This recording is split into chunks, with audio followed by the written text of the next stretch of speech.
Okay, we're going live, but I actually can't remember what we did the session before this one, so I'm just going to make it up. You guys killed have the been. gloop. You killed the group. You guys entered the house, and I suppose last session you guys were you was the continued exploration of the house on the second floor of the house. You guys had kind of continued your exploration. You found basically this mirror where this ghost had appeared, which turned out to be the ghost of the nursemaid, Clara. And she basically, through a series of investigations of the rooms of the house, eventually you got into her. She had stepped aside following discussions. Um, you had found out that the baby of the house was called Walter. Um, she had stepped aside and opened like a door through the mirror, which led up to the attic. On exploring the attic, you met with two of the children who are now ghosts, Rose and Thorn, who had asked you to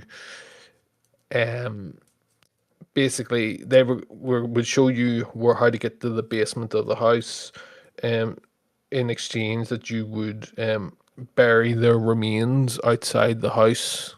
So I can't remember who it was, but somebody's taken their bones. I Yeah, believe I got them. You have them I've got anyway. them. Yeah. Yeah, you have them. Someone has them. You also discovered on the floor that this is where I think it was Pietro had found the actual remains of Clara in one of the chests of the house. Um,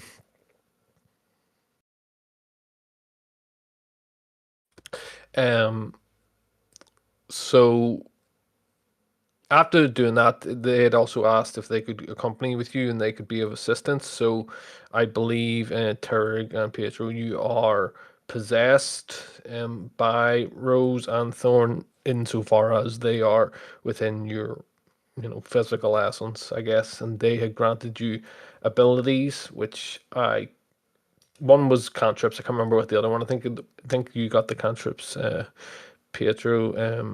Terry, I can't remember what you got. I could look it up if I so desired. I got Mage Uh, Hand. you got Mage Hand. Yeah. So I think there was more stuff from Rose than from Thorn. Mm-hmm. In any case, you then guys had then made your way down into the basement, and then following your explorations of the basement, um, you find yourselves.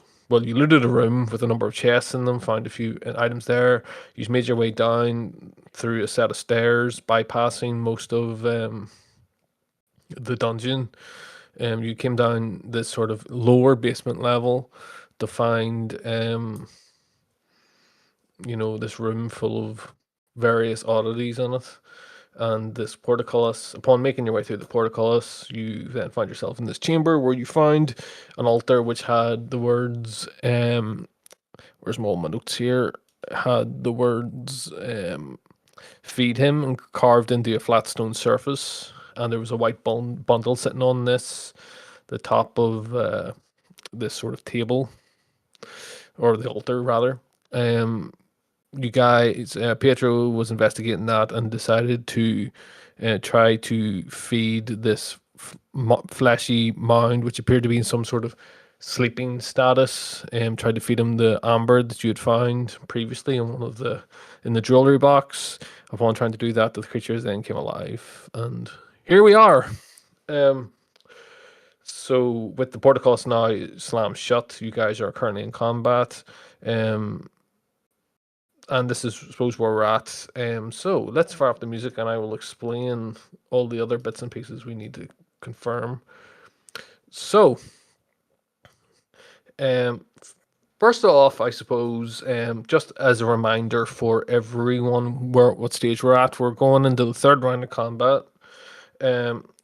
Faker obviously is not here, but he has cast two things. I note that Prince is not in the game, but in any case, he is in the game. You in the game. Sorry. I can explain.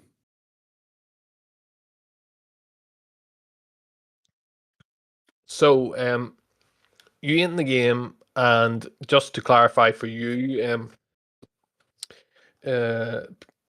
because obviously Brad isn't here, Fakra has cast Shield of Faith as a concentration up to 10 minutes, and that's on Prince. So, Prince, you have +2 to your AC for probably most of this, if not all this combat, for the next 10 minutes. He's concentrating on that, so that's why he's that icon. He's also cast his, which is not concentration, he uses Channel Divinity to cast which is this Twilight Sanctuary, the sphere of Twilight emanating from him. That's for 30 feet within this room. So the room is pretty much, it's not, yeah, I mean, it's, if he moves like one square to the left, it's most of the rooms in dim light.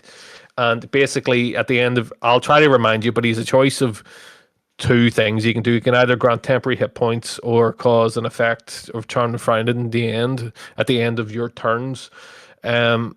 I would note, because I did look this up before starting, is that temporary that this does not stack, so you just can't accrue temporary hit points over and over.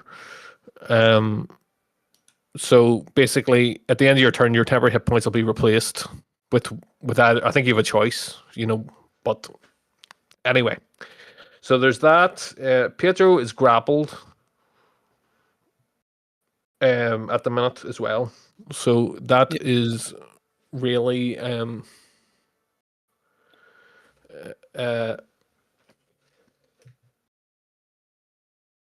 yeah. So that's where we're at. We're at the top of the turn order. So it is Tarek's turn. Now, if I recall, right around where Prince is, the shard was dropped into the water. Well, last scene, the shard was probably dropped. If we want to go back, it was like this. So the shard was probably dropped in around here somewhere. Yeah, around where Prince is. And that was its last sighted location. Right. And I get the feeling that shard is important enough that it would be worthwhile to look. So I'm going to shift around to here and use my action to try and probe through the water to see if I can locate that. What would you like me to roll for that? I think I made a comment on this last time that this would be very difficult. And I think I presume I've written a note here, DC 18s, which I presume this is what I said it would be to find it. So you need to roll, I guess, an investigation check. It'll take your whole action to do it. Mm-hmm. It's DC 18. I'm pretty sure that's what I would have said. Otherwise, I don't know what this relates to. I don't think you told us what the DC is, but yeah, you said it would be difficult. Oh. Okay, well, surprise, it's 18. Hey, 15% I chance. Let's thought see. yeah, I remember either saying it or thinking it, or if I didn't say it, right? Okay, yeah. So it's 18. I'll give it a try still. Only one turn if I fail.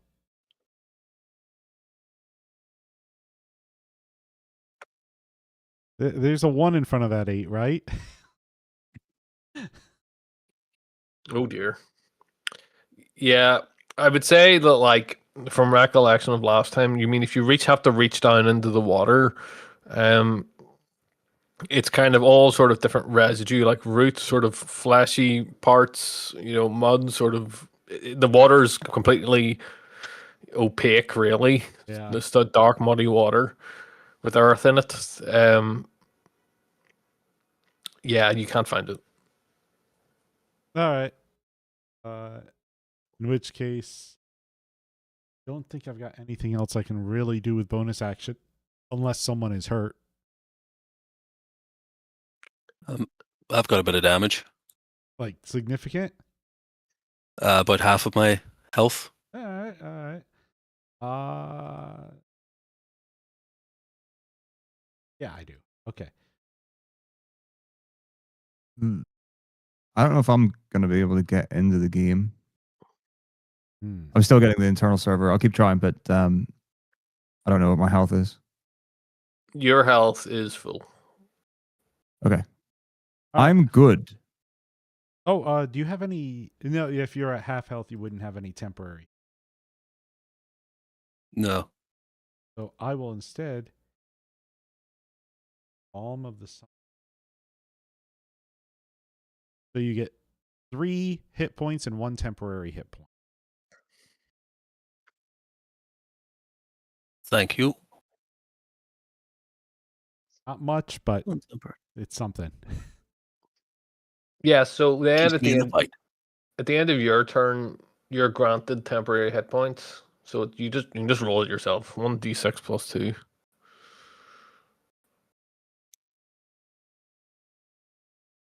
Oh dear, why are you getting an internal server? I don't know, but it keeps happening. I've gone out, gone back in, logged out, logged in, refreshed. Probably you deleted your cookies or whatever. Stay away from my cookies. um, I'll. Oh gosh, right, okay.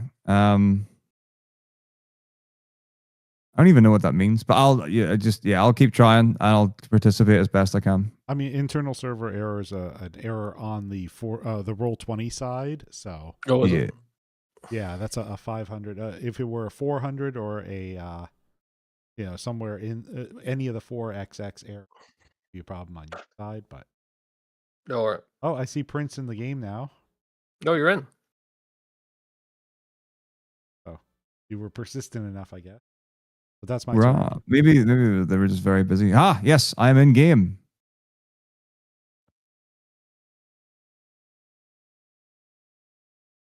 Yeah, so you get 4 temporary hit points. Well, I believe since I already have more than that, I keep the ones I've got. Okay, fair enough. Yeah, well, it doesn't accrue them, so yeah. If you've more than that, then yeah. Alrighty. Right, Pietro, it is your turn. You are grappled. Can I try to break the grapple? Yep. So just to triple check.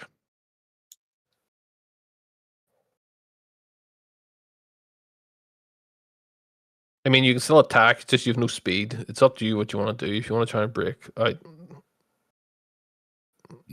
Mm. yep, you can do so. Let me tell you what you need to roll. Um,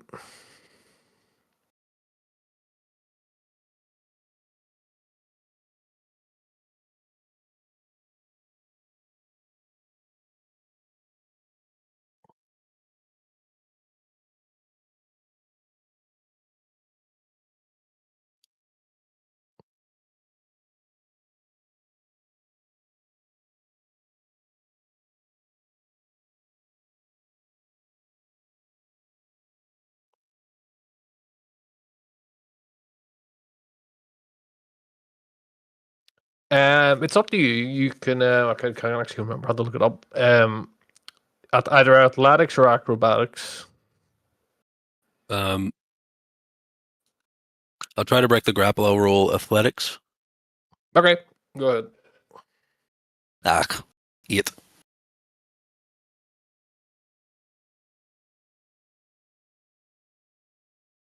8. Okay. Right. Well, I mean, it's going to take your action to do that.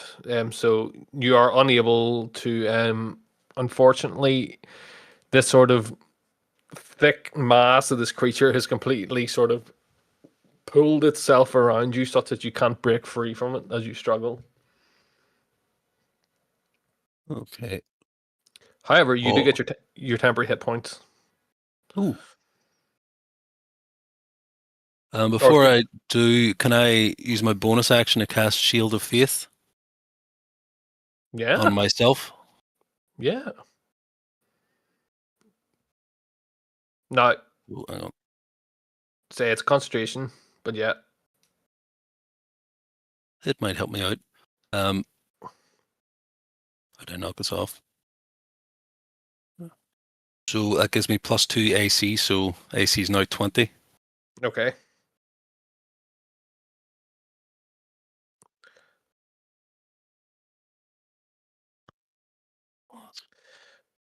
Um. All right. So that's fine. Add your 1d6 plus 2 temporary hit points. You may as well roll them to see if you get any higher than what you already have. I mean, it's guaranteed because he's only got one. All right. Well, 7. yeah. Yep. So you have 7. Supersedes. All Happy right. days, and that's my turn. All right, Prince, it's your turn. Okay. Now, is it fair to say that me searching and searching and searching for the key or whatever the thing is not a good idea? Well, sorry, you're not asking me. All right, go ahead. Oh, well, Sorry. was that a DM question or was that a party question? That's a party question because I spent like a round last time. And I did as well. We're getting nowhere with that. Yeah. Help, please.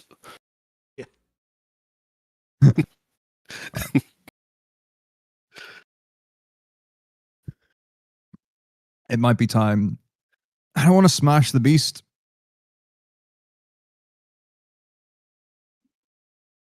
Friends. Okay, let's just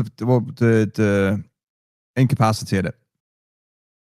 Okay, and we can't get advantage, so right. I unsheath my great sword from the back of my plated armor. By that I mean chainmail. And I look the demon in the eyes, which takes an entire round. And I hit it. Have a draw. Mm-hmm. See how this session's going. Nope. Divine sense. Okay, so Nope. you swing your sword at it, and one of these sort of grotesque, like, sort of tongue-like features just deflects your sword. Yeah. Yep. That's about everything I can do this turn. Okay, well, you get your Cool. temporary hit points. Don't forget. Yay. 4 temporary hit points. Okay. I end my turn. Okay. Right. It is now the mind's turn. Could you make a strength saving throw, please, Pietro? Yep. Strength. Oh dear. Oh dear. Oh dear. Right. So as as the sort of the mind is sort of grappling you in place, you see one of its mouths kind of writhing around its form start to like open up extremely wide, and it starts to like pull its body, like using its sort of mass, which is whole new place. It starts to like move its sort of where the location of its mouth on its form closer to you, and then it also starts to kind of move how it's grappling you, like this sort of like, you know, arm which is sort of holding you in place with, and it pulls you into its mouth. So you're now engulfed. So you're not, it's inside your body, or Ooh. you're inside its body Yeah, I was rather. gonna say. So yeah, so that your body, You are you just sharing instantly die. bodies. Right. So you are now blinded and restrained and unable to breathe. Ooh. Um, So it's kind of like because I've got the ghost girl inside me. It's like a Russian doll. yeah, yeah, it is kind of like that. You just find like she's just wailing on him. Like, get out of my person. Because she's inside me, she's just hitting me. Yeah, Yeah. just like your head just starts like bouncing around, and it's like, what's going on? Yeah. This is the worst. Um, so you're pulled in, and as you watch, like you can sort of see Faker as you're pulled in, and then the mouth closes over you inside this sort of mass. As that's the end of its turn. And as the mouth closes over and you sort of like feel yourself inside this like fleshy form, you hear like a very faint sound of a baby crying at the center of its swollen mass. Hmm. Right, it is now Faker's turn.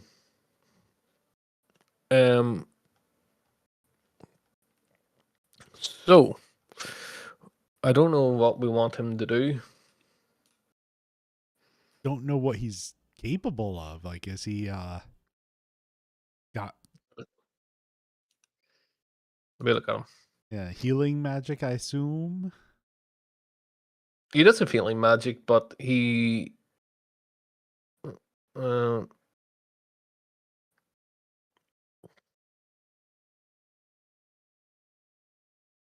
he has one spell slot available, and he attacks with he has a warhammer. I mean, So what's his strength look like? his strength is 13. Oh, okay. His dexterity is 6, as a reminder. So So my thought for the party is, if it is currently eating Pietro, it probably won't fight back against us too much, but I don't know if attacking it would hurt Pietro inside of it. Is that can we do like a check fight to see about that, or yeah, you can make an insight check. I don't know if that I think you can all make insight checks. All right, okay. Attacking it.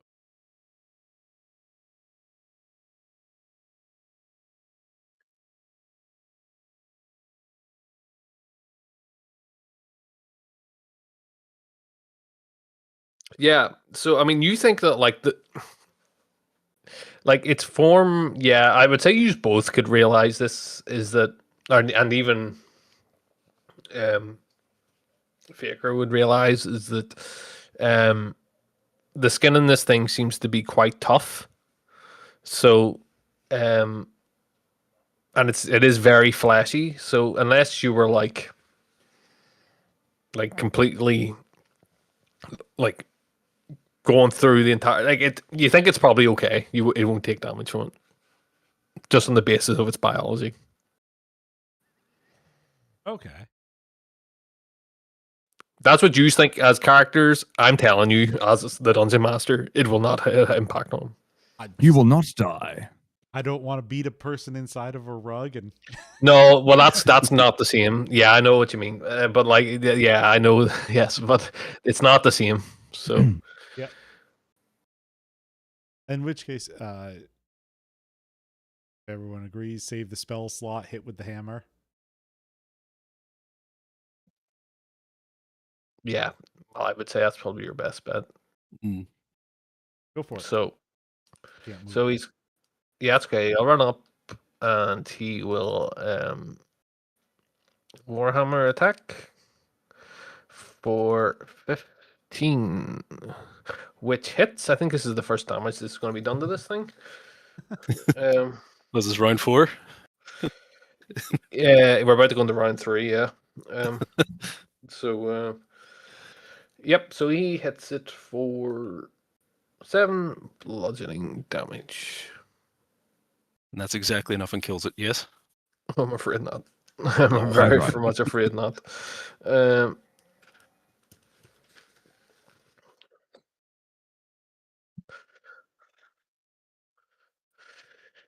Yeah. So that's his turn. Does he get temporary hit points himself? I think he probably does. He already has 5. So Yeah, but he could get more. yeah, let's roll for him. Whenever a creature, including you, ends turn in the sphere. How much did he get? Oh, he did. 8. So so he's at 10 temporary hit points. All right. Kerrigan, it's your turn. All right. Seeing as I could not find Strahd, I'll just turn around. I've already shifted, so you can see that I'm kind of in like this half humanoid form and primal savagery. 20 to hit. Yeah, it's a hit.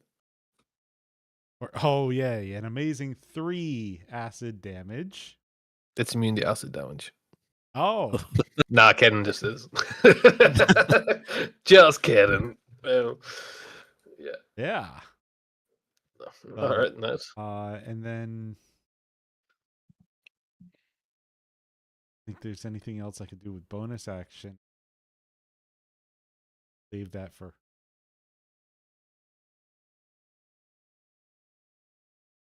turn. Okay. And then I get to roll my temporary. Yeah. Please proceed. Hey, up to 7 now.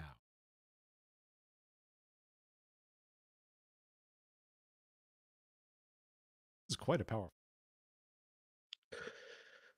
It is. Okay. Pietro, it is no right. So let's just resolve what's going to happen with you. Yep. So, as I say, you are blinded, unrestrained. You can hear this baby crying. It's like somewhere inside this thing. You can't breathe. So, for clarity on that, your base breath holding is 30 seconds plus your Constitution modifier. Right. So, what is your just so we're 2. 2? So, I think it's I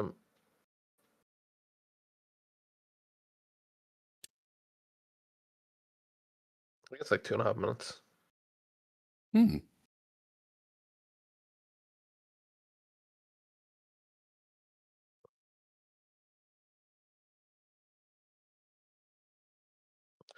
Creature can hold its breath equal to number of minutes equal to 1 plus its Constitution modifier. Oh, sorry, it's 3 minutes. So 3 minutes. Okay. Now you must make a Constitution saving throw, please. Okay. Please roll well. 21. Nice. So you can feel like as you're inside this thing, like it's basically its body's like moving around, like you're being like thrown about inside of it, kind of like it's starting to like squeeze against you, like it's whatever way this sort of this thing is like I don't fucking know. Like this thing's like biology inside of it. It's the muscles inside it are like pushing and squeezing, but you're able to like withstand the damage.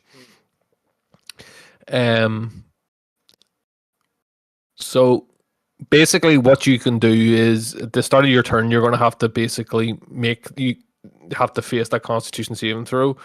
If you want to try and get out, you can make a strength saving throw. Okay, I'll try to get out.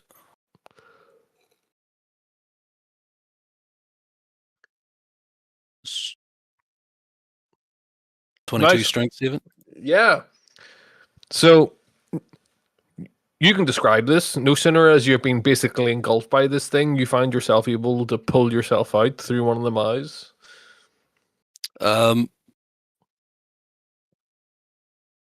There's like, as soon as the mouth closes, it's sort of violently ripped open as the sort of dragonborn, just for flavor's sake, there's no damage. The dragonborn sort of flame comes out, and I drag myself out. All right, cool. Mazel tov, it's a boy. You are like dropped out here onto the ground. We'll say you're prone. But you're no check longer that. grappled. Ooh, And that's at the end of your turn. no problem. He's got a case of indigestion. Spicy food, I guess. Right.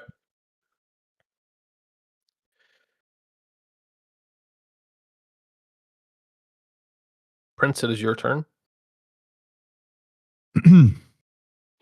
I take stock of my aim. I was not accounting for the reflection in the water. I steady my sword and I swing again. On a nat one. Oh, okay. Yes. Yes. I assume 20 hits. Yeah, 20 hits, yeah. But bonus action, divine smite. Yeah. For 20, nice. Oh, So that is. You go. All right. You take a big, massive slice of chunk of flesh, just flies off it into the water. In reaction to that, well, is that your turn? Yeah. Yeah. In reaction to that, it's going to use its reaction to try and grapple you. So can you make a acrobatics or athletics check, whatever one you wish. Athletics. Ah. Nope. Or maybe. Right. Let me have a wee look.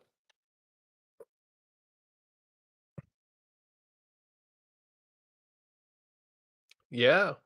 So it tries to grab onto you, and like you feel like this mass sort of rise up to kind of thump down on top of you, and you're able to basically reach up and like hold it off with your hands and like throw it to the side, and it slams onto the ground.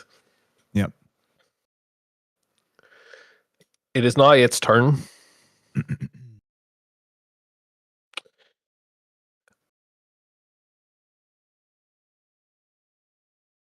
That part of it is basically forced to slam down onto the ground, as you're able to withstand the sort of grappling effect of it. It is going to try to slam someone who I have yet to determine.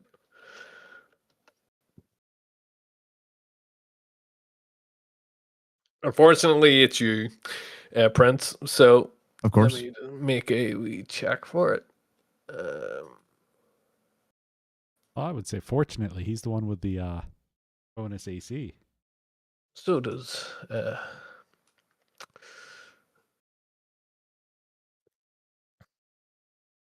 It is a 8, which I assume is definitely a miss. So it's most definitely a miss. So yeah, it tries to slam down then you, and also in reaction to its reaction, and it What is this, Pathfinder? if it's its reaction from the previous turn and for your attack, and now it's using its actual action or its actual turn to do that. Um, everybody then so tries to then slam down you again, and you misses. Can everybody then make a strength saving throw, please? The creature as it slams down again with its body. Everyone needs a strength Oh saving throw. gosh, this is how it ends. This is the shark attack again.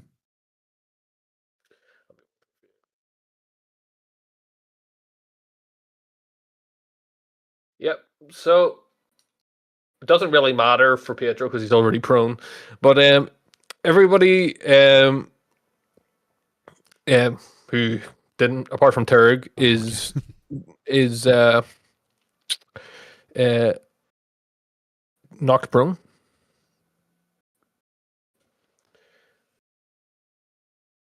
When you said everybody and then paused, I was like, even a 17. Wow. Yeah. No, but Turg, sorry, is knocked. But alrighty, it is now Fiaker's turn. He'll just attack again, I guess. Unless you have anything else you think. No, that's fine with me. I think it's better Unless than anybody needs healing. whatever spell he might use. Warhammer's better. Warhammer's Nice. better. Before bludgeoning.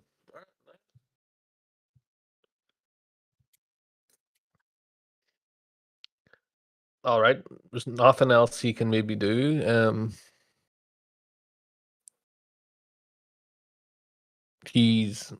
Should he move away, or do you want him to stay up close? Or I'm at this point, I think we're just surrounding it and trying to beat on it. I don't think we're trying to get away at all, are we? No, I don't think so. I don't The think gate's so. broke, I think, so I don't think we can escape right now anyways. Well, you have mending, I believe.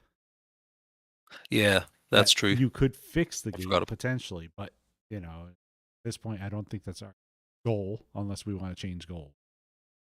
Oh, I think we're wailing on him. All right. If we look at this thing, can we tell if it is at all injured? I know. it is hurt. Yeah, it is hurt. Yeah. Okay. It is rather amorphous mound. Oh, there's sure a chunk just got knocked off it by the prince. Mm-hmm. That could be how it reproduces. I don't know. It's a sponge.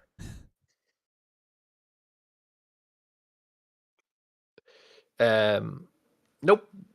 It looks like it's been hurt. It's like otherwise, it seems to be pretty good going. Well, So- I think we're gonna stay here, not run. Need I remind you, this thing will hunt you. So, as per the riddle. So, in any case, it is now your turn, Turg. I'll take another bite at it.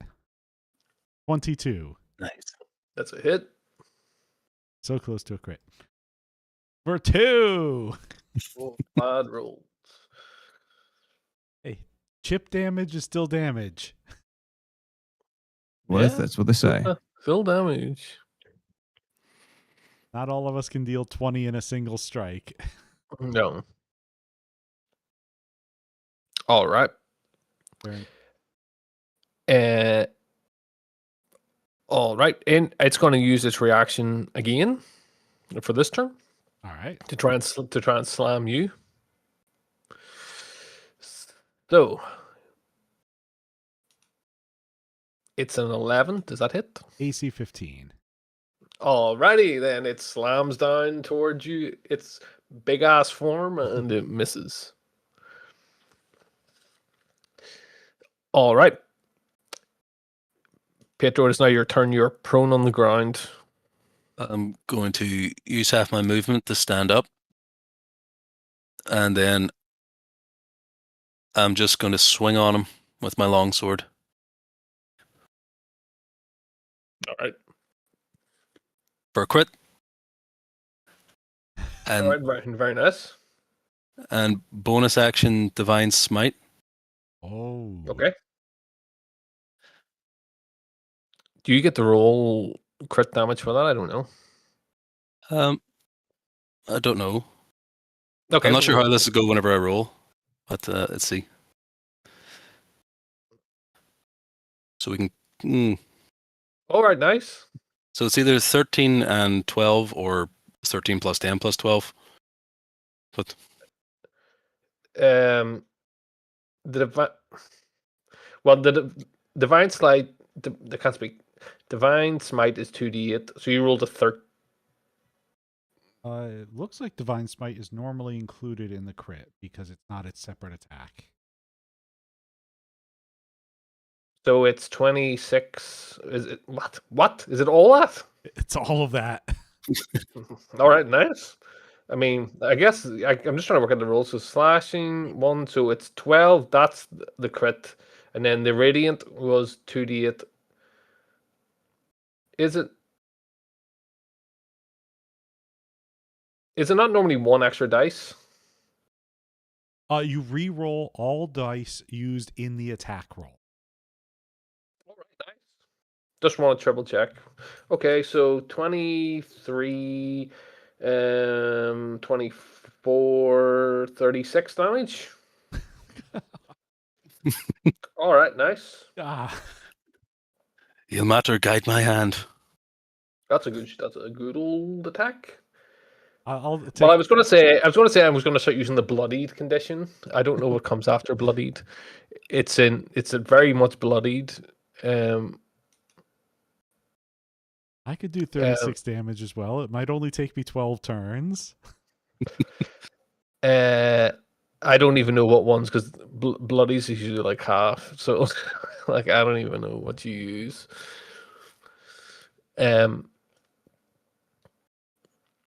So, do you do anything else? No, that's my turn. It's still going. It's like really injured. That's my turn. All right. Yeah, I just sort of stand back in awe of the power of the suffering Lord. All right. Cool. Adam, it is your turn. Like you said, it's the awesome Prince. Adam. I keep saying Prince, honestly. I don't recognize your royal title. It's just Adam. Prince is your turn. I impressed by my pally pals.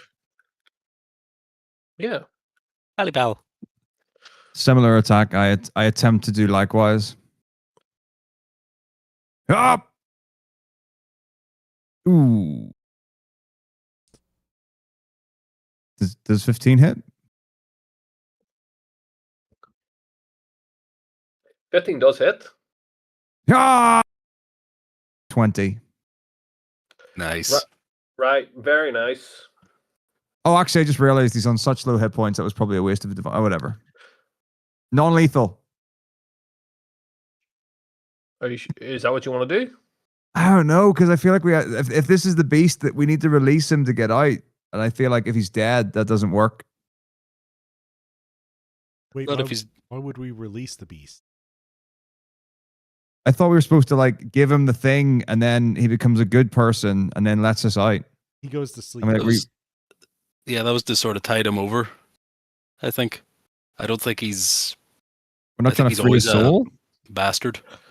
Well, there's other ways to free souls. All right, fine. My sword goes directly through his beating heart. Okay. You stab your sword like straight through the mass, and it lets out like a sword. Like the mouths all start to squeal, Yeah. and as the mouths start to squeal, it begins to mutate. The real beast arrives.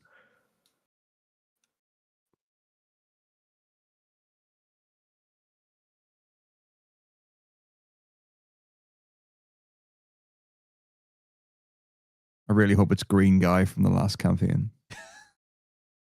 Mwah! Oh shit! This is why you do non-lethal damage. It's the second form. Alrighty. So, let me just check some things.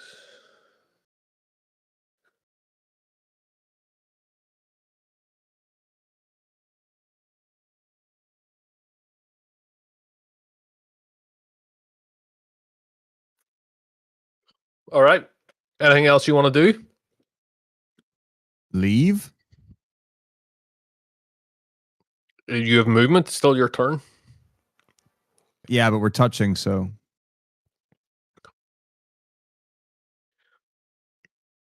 Well, provoke an attack of opportunity. Sorry, let me turn this down a wee bit. Well, actually, he used his reaction already against me. Well, in that case, I'll flank in this corner, and then we'll have him on all sides. There's a question as whether this is the same creature or not. But I think you'll find you said it was second form, which means it's clearly the second form of the same creature. Well, I'm the dungeon master. I get to decide. So, all right.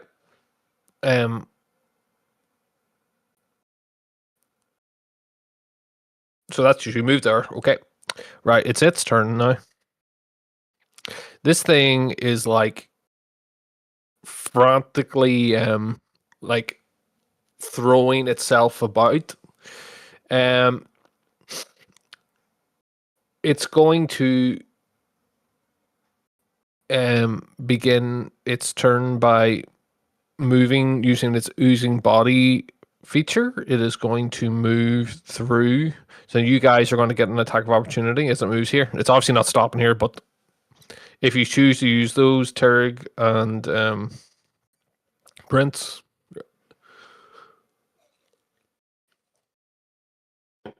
Yeah. Oh, I missed. 7 is a miss. Its body is writhing, and it's such as you're not able to hit it. So just normal attack, yeah. Yeah. Oh. I don't think we used. Yeah, I would say you swing and you basically slam your sword into the wall. As you've basically ran round, and this thing has just started to move. Yeah, it was not good. So that's just a part of its movement. Okay, so it's moving to here. It's going to as it gets here.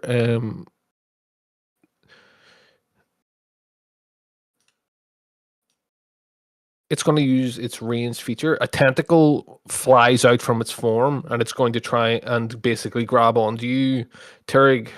All right. So, let me just. Sorry, it's the wrong sheet. I need to open the other sheet.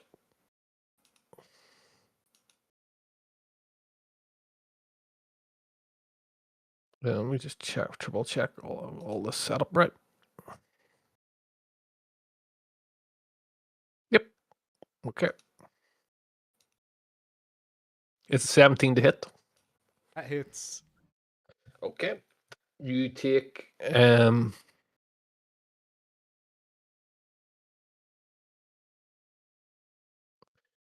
30. you take 11 bludgeoning damage.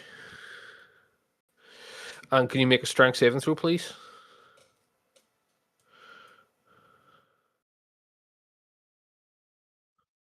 $19. All right. As it grabs on you, it wraps around you, and starts to try and it wraps around you and starts squeezing you, and you can feel your bones start to be basically crushed inside your form. As it does that, it tries to pull you, but is unable to do so. So you're not grappled or anything like that. But its then tentacle sort of falls off as you're able to restrain. It falls Or off. as in it falls off your body, as in Oh. it's not cold, it's not like attacking you anymore. So and it goes back to its form. Okay, and now it's going to use its bonus action. Pietro and Fiacra, can you make a? Well, actually, let me just explain what happens first. As it comes up here and this tentacle flies out, one of the mouths opens and it basically vomits blood and gore within a 15-foot cone. So it's really coming like this way. I don't think. Well, maybe it does get you. I'd say it gets you probably 2 turg, to be honest.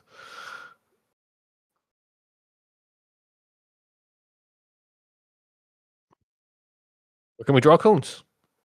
Yep. If you go into the measure tool, Okay, cool. ape in the upper left. Gets everyone then. Yeah. All right. Well, everybody then. Can everybody please make dexterity saving throws as this thing vomits a load of blood and gore out all over you? Ooh. Ooh. Okay, here we go. Yeah! Right.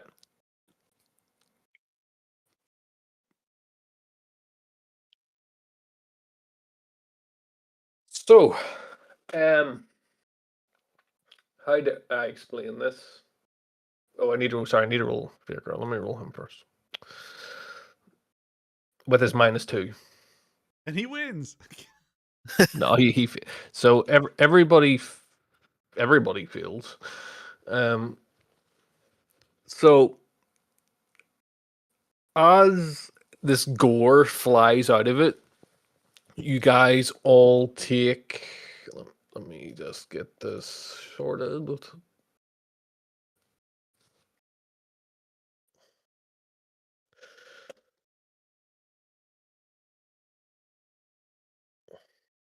You guys all take 4 necrotic damage, and you all get the blinded status effect until the next turn. So blinded. Just I'll paste it in here. Wait a minute.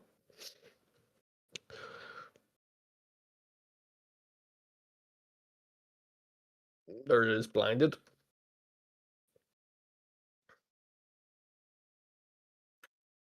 So you're blinded until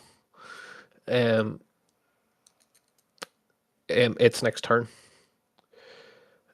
and as you guys basically take all this like viscera into your face, your bodies, you can feel like the sort of smell and stench of it sort of like decomposing on you and starting to like kind of wither your skin slightly. You guys suddenly hear a sound like openly. All of you hear the sound of a uh like a baby crying.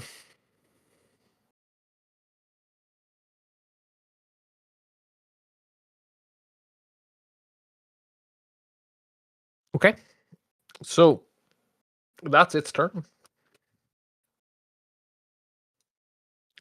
It is now Fiacre's turn. Fiacre is blinded, as everybody is. Mm-hmm. Oh, here, I forgot to take his damage off him.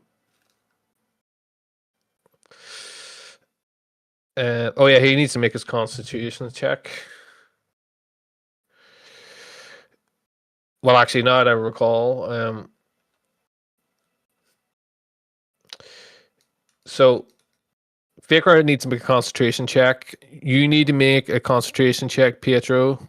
Yeah. That's Uh, Constitution, isn't it? I think so.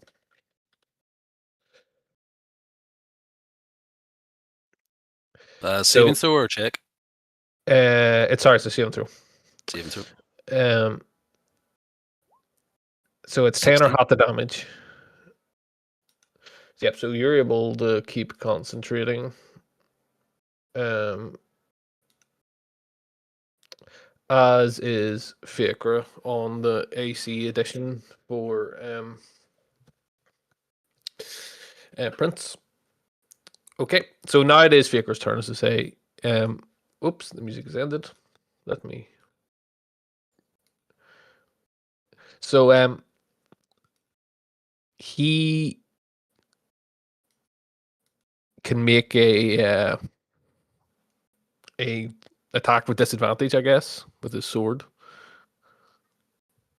Does he have something that, or hammer. like a sacred flame that requires a saving throw instead? He has well.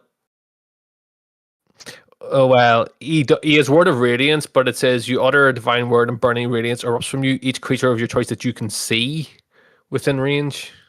Right. And he can't see, so he doesn't have. He doesn't have. He doesn't have that spell. No.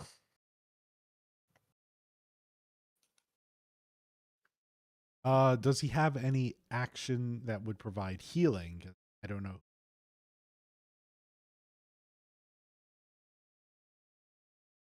Well, he's got healing word. Right, that's a bonus action. I didn't know if he had like cure wounds. He does not have cure woods. At least it's not on his spell list. All right, then. The other idea. Yeah, it sounds okay to me. All right, he'll make us with disadvantage. Two-handed warhammer attack. Well, didn't really make much of a difference. So, yeah. He swings and he misses. That's his turn.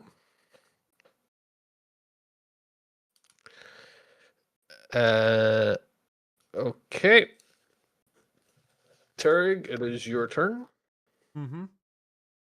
Oh, well, he can give himself. He can still roll his temporary hit points to rejuvenate them. Yeah. Mm. Well, he gets one back. So that's 5 totals. yeah, he had 8 down to 4, and now he is 5. Right. First thing on my turn, I'm rather hurt. So healing word on myself for 5. And then I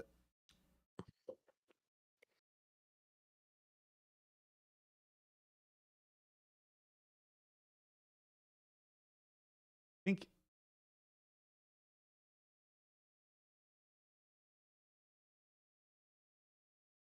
you happen to have the NPC sheet. No, but I can give you a wolf if you want. Yeah, I'll just note on my token that I've changed. Oh, yes, and you don't want access to it. You just want to say you're a wolf. Yeah, I mean, yeah, if you want to give me that little token icon.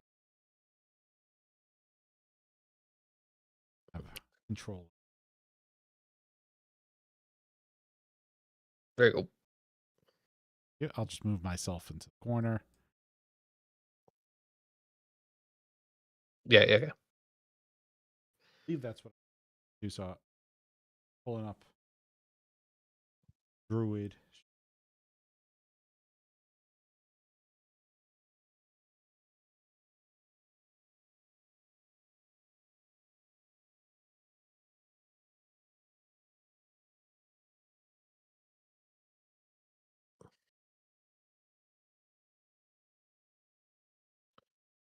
Too many things, I think.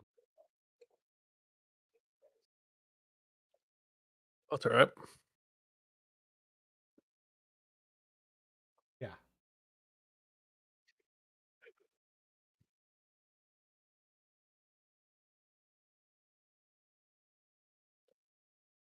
I'm gonna pee quick while you're. Yeah. Okay. Yeah. Well, sorry. Yeah. No, it's no worries.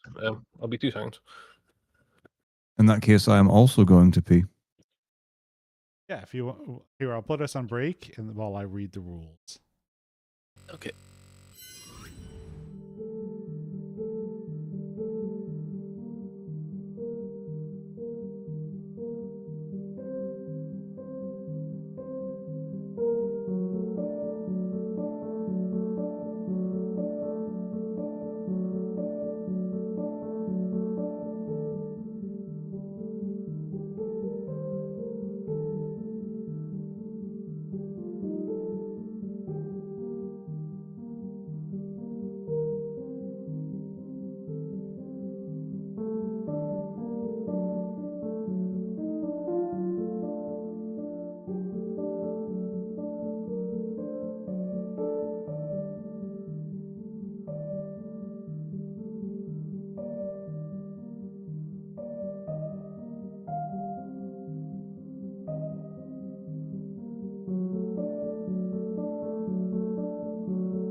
All right, and we're back. Yeah. So you become a wolf. Does that take your action? That does take my action, and so I now shift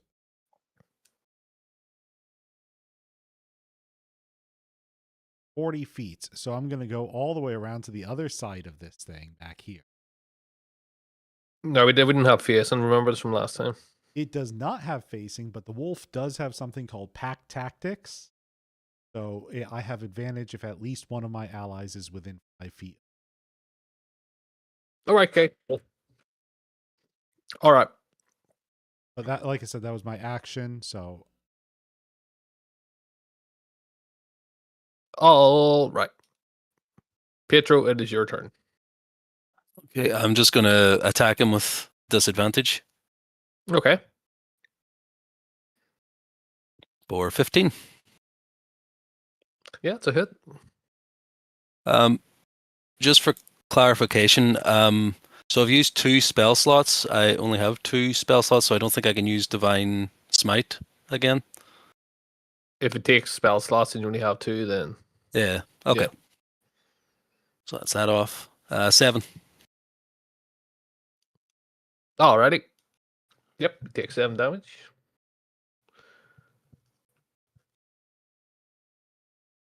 Anything else? No, that's my turn.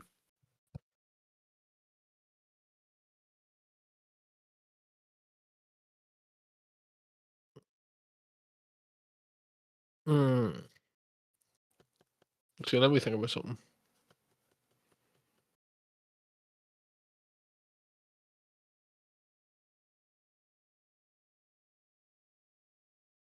Okay, I'll not count this in for now. You'll see in a minute. Right, Prince, it is your turn.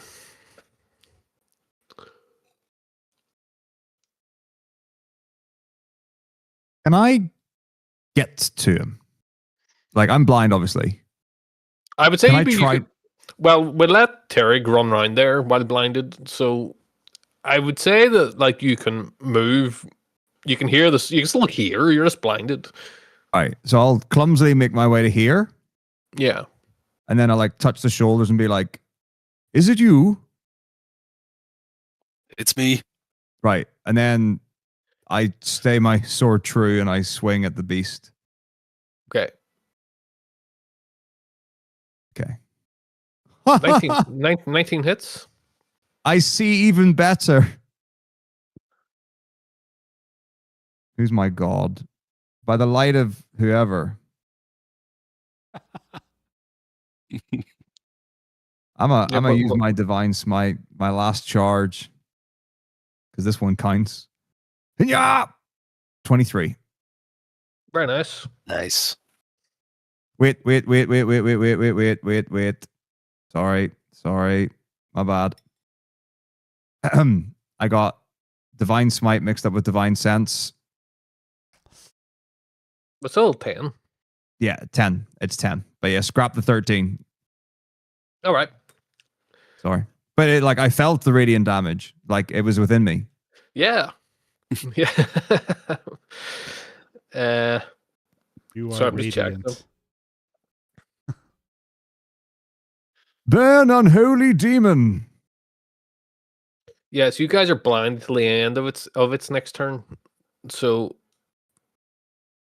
I presume that's you.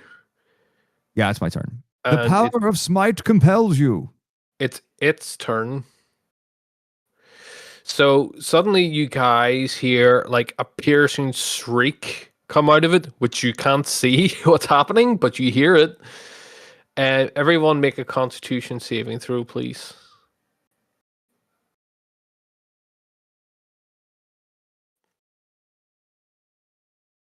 Okay.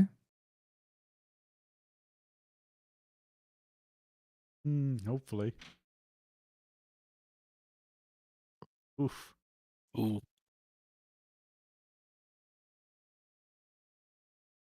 Oh, so everyone's done them. Okay. Let me see. This has no effect on all of you except Fakra, who takes 4 psychic damage.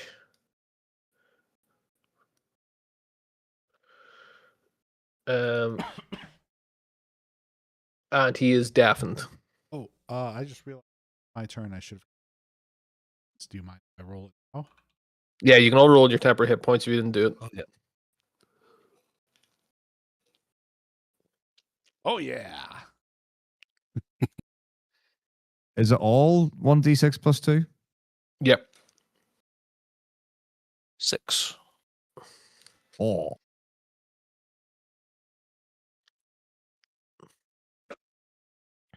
So temporarily, Fakra is both blinded and deaf.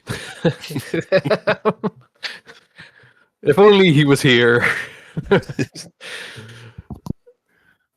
Blinded, deaf, and next he's got to be restrained. Yeah. So This thing is screeching. We'll say that it's the end of its turn. Well, so that was its bonus action. It'll make a bite attack against. Let me see.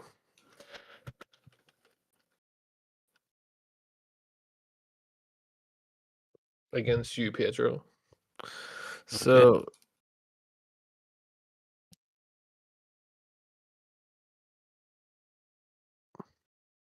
it's a 24 to hit.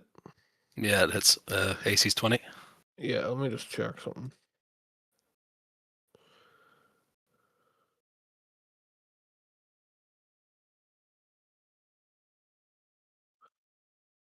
Yeah, that's right. Okay. You take 9 piercing damage. 9, 6. Okay. So one of the mouse latches forward and chomps a chunk out of you. Though some of the temporary hit points allow you to withstand that. Right. That's the I end of promise its I'm turn. not that tasty, Walter.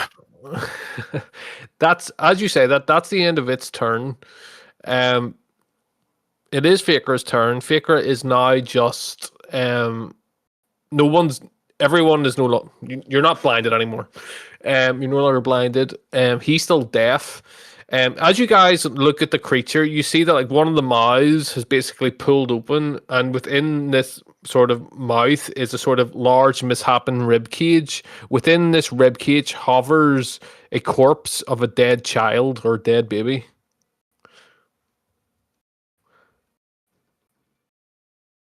It is now Faker's turn. What would you like him to do? When you say there's this corpse hovering there, like, is that something we could grapple and like rip out of the creature? You could try. Party, any thoughts? Well, I'd say when to be clear, it's like a part of it. Like it's like imagine like a kidney. Oh, a kidney. Well, it wasn't. It wasn't meant like that, but yes, it was unintentional. But you know what I mean. Like it's a part of its form. It Or just something to target, I guess. and also if you're grappling, then you're trying to climb into its mouth. Yeah, Not it's sure like how wise of a yeah, choice that is. yeah. It's like inside of its body. Yeah, it's just because the mouse kind of pulled back. Hmm.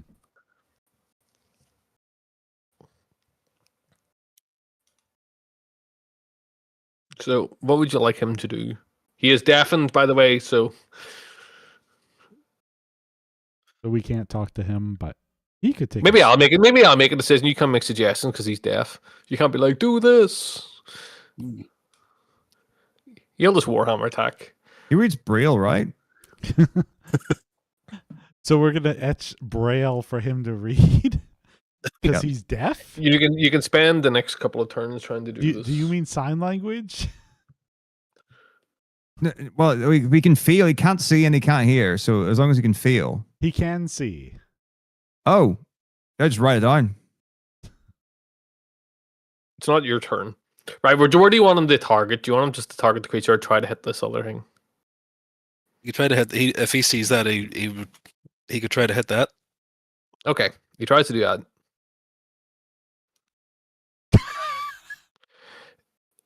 It would be a kind of a funny fumble to get him to drop his Warhammer inside its mouth, wouldn't it? Yeah, fuck it. That's what happens. He ain't here. So, yeah. As he does that, he tries to swing at it. He drops his Warhammer into its mouth. Yeah. That's life.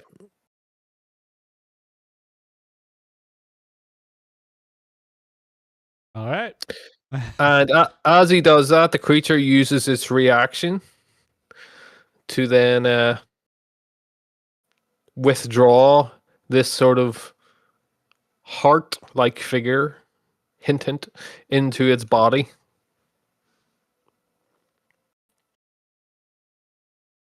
So it's no longer exposed. and the swords and his hammers inside of him.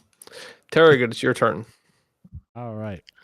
I am, as a wolf, able to only bite, All right. but because of pack tactics, allies are within 5 feet of it. I get advantage.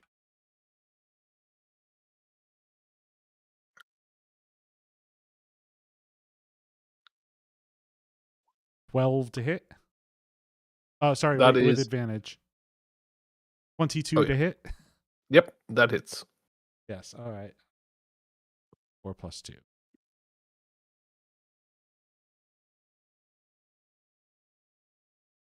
For 7. Well, I got stronger. Nice. All right. And then if the target is a creature, it must succeed on a DC 11 strength saving throw or be knocked prone. If it's able to fall prone.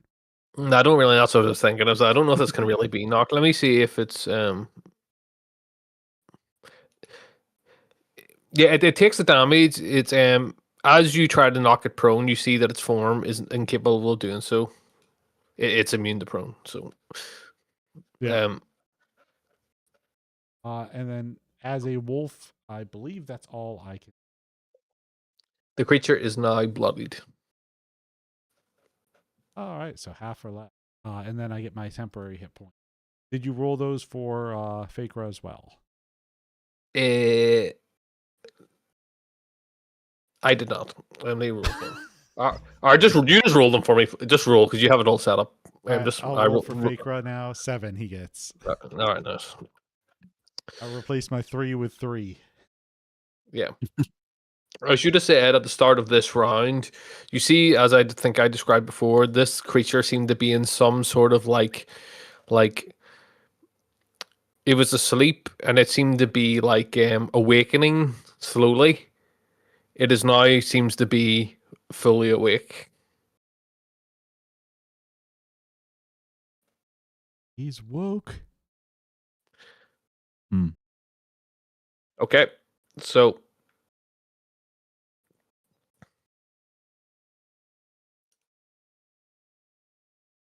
it is now your turn, Pedro. Yep, longsword attack on him for 8. Woohoo! Yeah, as you swing, one of its tentacles swings around simultaneously and deflects your sword attack. No Good problem. thing. That's all I can do. I'll roll me temporary hit points here. Good All thing right. you didn't drop your sword in its mouth as well. Oh. 1d6 plus 2 for 3. If it's less than what you've already got, you can ignore it. I had 0. Yeah. He munched them all away before. All right. Anything else? Nope. That's all I can do. All right, Prince. I attack again.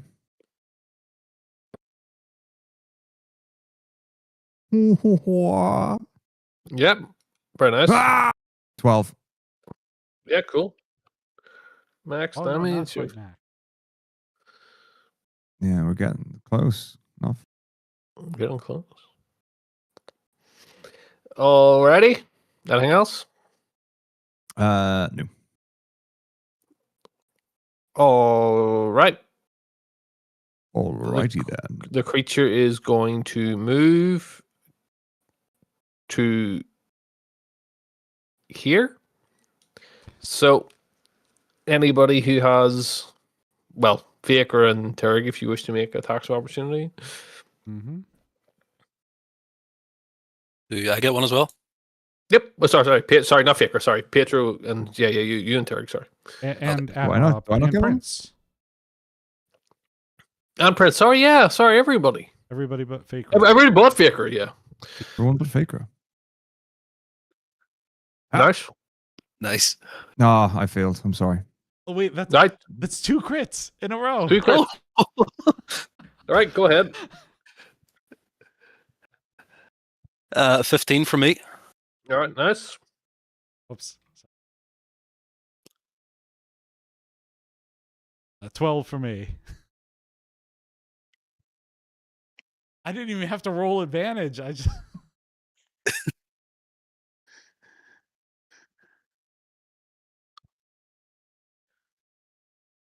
Yep. Still barely going. 17 and opportunity attack. Got lucky. And now you will pay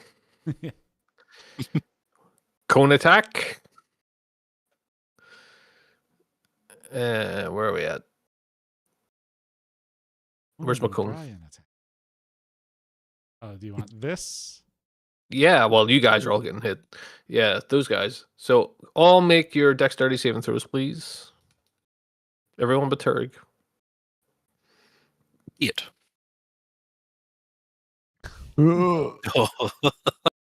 Not good. It vomits all over. You guys are getting blinded again. Oh, perfect. Blind, deaf, blind. You all take 9 necrotic damage. Oof.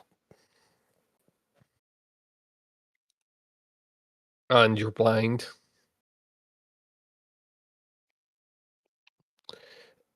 Uh, Terry, uh, you're the only person who then sees this.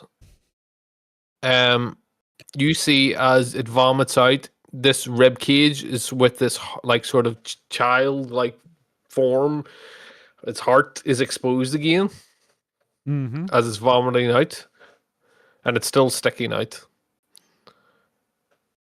It is now Fiakra's turn. How injured is he looking? Like extremely.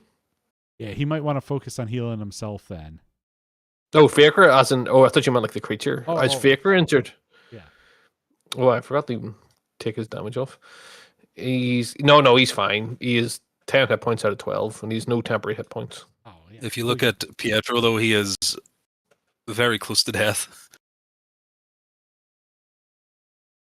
We do have bonus action healing word Well, I can use that with with Warhammer. Well, no, you can't use Raise a Lights and Warhammer. Warhammer. Yeah, you could use it with a cantrip. Burning one that you told. No, it requires line of sight. He's no longer deaf, but he's blind again. Yeah. So he can't see to do that cantrip. He has no Warhammer. Yeah. You can cast healing word on. Yeah. Oh no, it says choice creatures you can see within range. You can't do anything. You can make an unarmed attack if you want, with disadvantage. He could punch. With disadvantage. All right.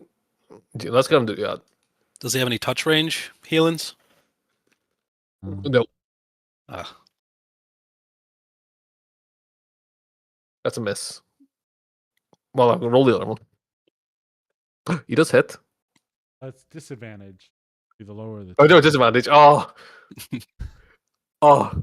This thing has like so few hit points that I could have killed it, maybe. It would do his strength modifier and damage too, I think. Maybe that's enough. I do like the idea that he could have killed it wide blind. But no, alas, he misses. Right. Terry, it's your turn. So he gets 7 temporary hit points, by the way. And I'm going to move up to here. Make my bite attack again with advantage. Sorry, 2 seconds. I'm sorting Fiakra's sheet. Sorry. What are you aiming for? The baby. The baby. Okay, so 16. 16 to hit. Yeah, you leap up onto the baby and you're able to bite it. All right.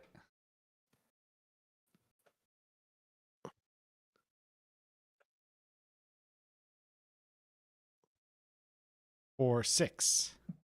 All right, as you do that, you see that the creature, the baby's wailing, and the creature then suddenly lets out a large wail of pain. You see that like biting down onto this like heart-like appendage seems to cause critical damage to it. You can describe how you kill it. Oh. So the goal in this case is to bite not the baby itself, but whatever's attaching the baby to the creature and try and separate the two. So I'm whatever like tendrils or connections there are by rip and tear to toss the baby inside toward the rest of the party. Yeah, and you can do so.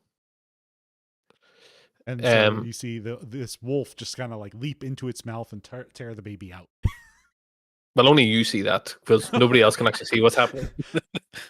So they're all completely blind. As blind, yeah, yes. Yeah, the rest of the party just hear the screeching and sort of like maybe the tearing, crunching of like tearing of viscera, you know, and then basically as the combat comes to an end, you guys see sorry, no music for this part. You guys suddenly, as you're no longer blinded, see the creature lying dead with this baby flung off. I can't look well, but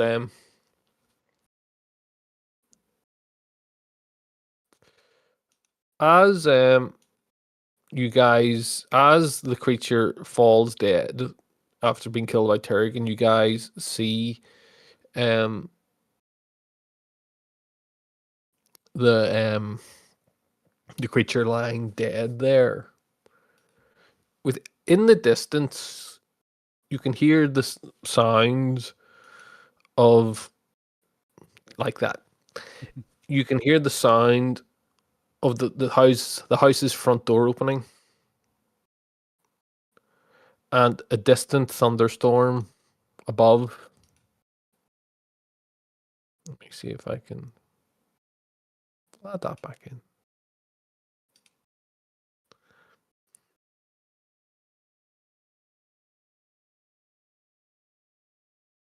What do you guys do?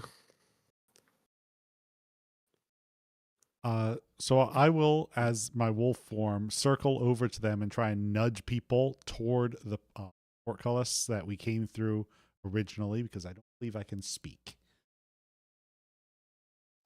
So you see this bloodied wolf as you regain your vision, nudging you.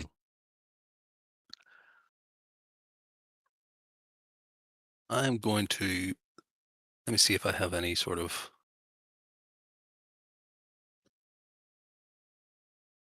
rag or anything. I have vestments. If I could use those to cover the baby, I'm going to pick it up. As you start to go and do that, suddenly a guttural moan ripples through the air, and a terrifying apparition manifests above you all. It's the spirit of Elizabeth Durst. Her once beautiful features now grotesquely distorted. Her lustrous hair is a wild, disheveled mess, her skin a deathly pallor, and her lips peeling back to reveal sharp yellow teeth. An amber shard glows ominously on a cord around her spectral neck, a shadowed wisp swirling within its depths. The spirit levitates high above the floor, sunken eyes blazing with malice and mouth twisted into a snarl. You may have evaded my pet, it rasps, but I will tear this house apart before I let you escape. It throws its head back and lets loose a blood-curdling scream that reverberates across the stone walls and sets the very foundations of the house trembling. 2 seconds. Far above, the grandfather clock begins to chime. The sound mounting to a thunderous cacophony, dust and debris rain down as the floor shakes beneath you. The wooden cross beams of the ceiling begin to splinter and crack Elizabeth's spirit fixes you with a feral grin and then dissipates into thin air, leaving only echoes of its spiteful laughter as the house rumbles, shifts, and groans. So the house is starting to collapse. Let's move quick.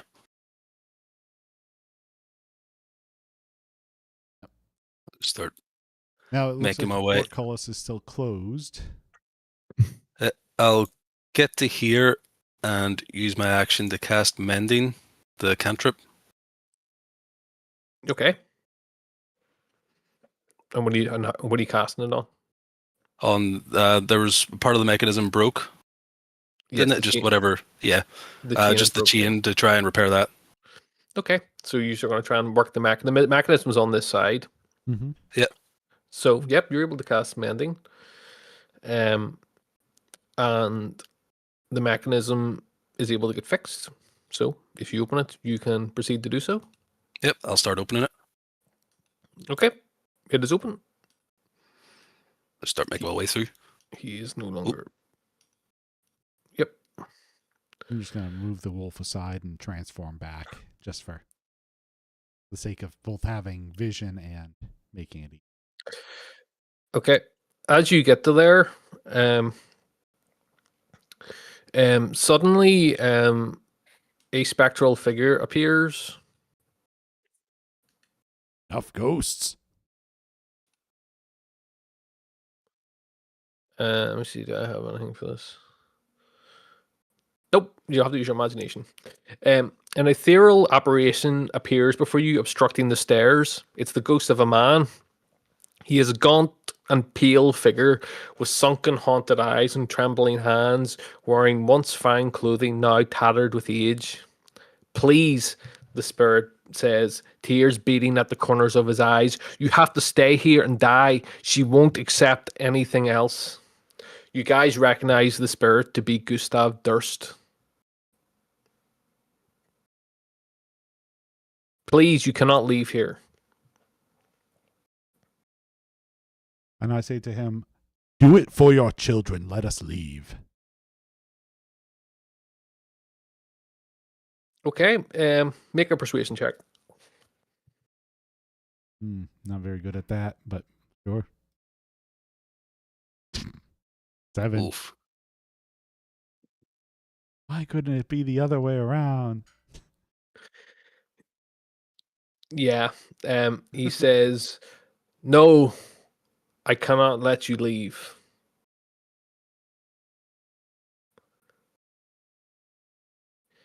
He says, she does not will it.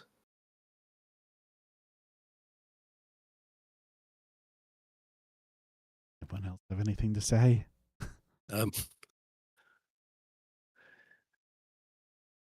What about the child that's inside Pietro?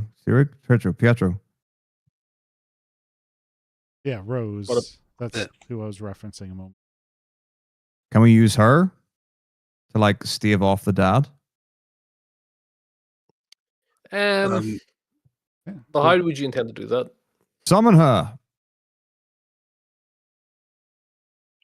Rose, speak to your father. He won't listen to me. Stand aside, Gustav, in the name of Ilmater. I hope I'm pronouncing that right. Mater as in mother, yep. Yeah, tu matre. He says, I don't want to fight you, but you cannot leave. She is no mistress of ours. He says, okay then. I don't want to do this. Everybody roll initiative. Oh.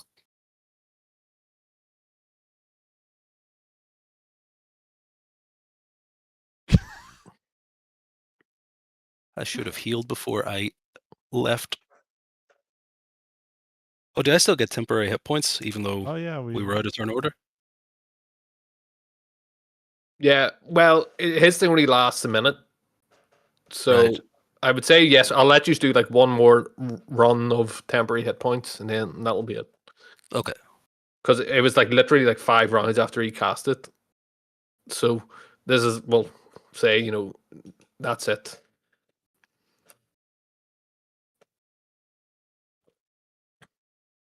All right. For Fakra, he gets 8. Okay. I get Oh, 3. Hey, I have 4 total hit points. Have you all rolled into the turn order? Yes. Well, I have. waiting on Prince and Fakra. Under the Faker Knight.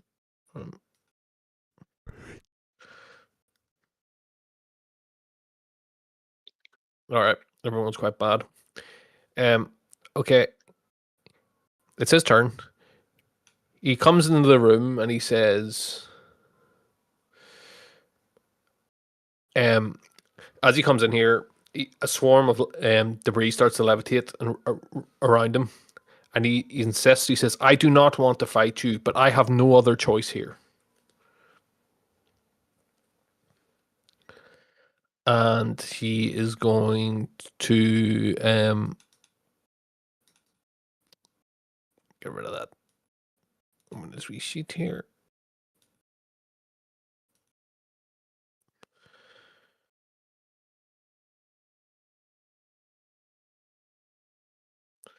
He's going to, in fact, he's not even going to move there. He's going to,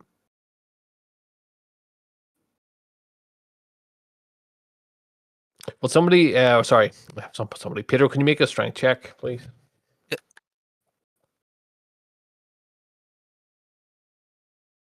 Just to check. Just to check. That's all that's for. 22. All right.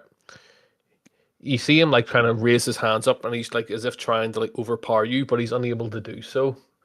And he's like, as he does, like he steps forward and he like stumbles down to the, like he's a ghost, like, but like he sort of stumbles down, like in the like almost like down to his knees in an almost like weak sort of prone position. And he's like, please. She really will not accept anything else. That's his turn.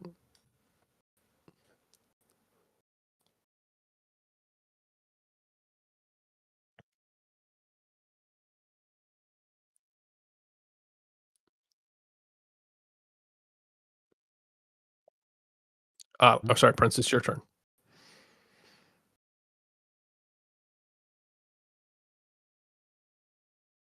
Sorry.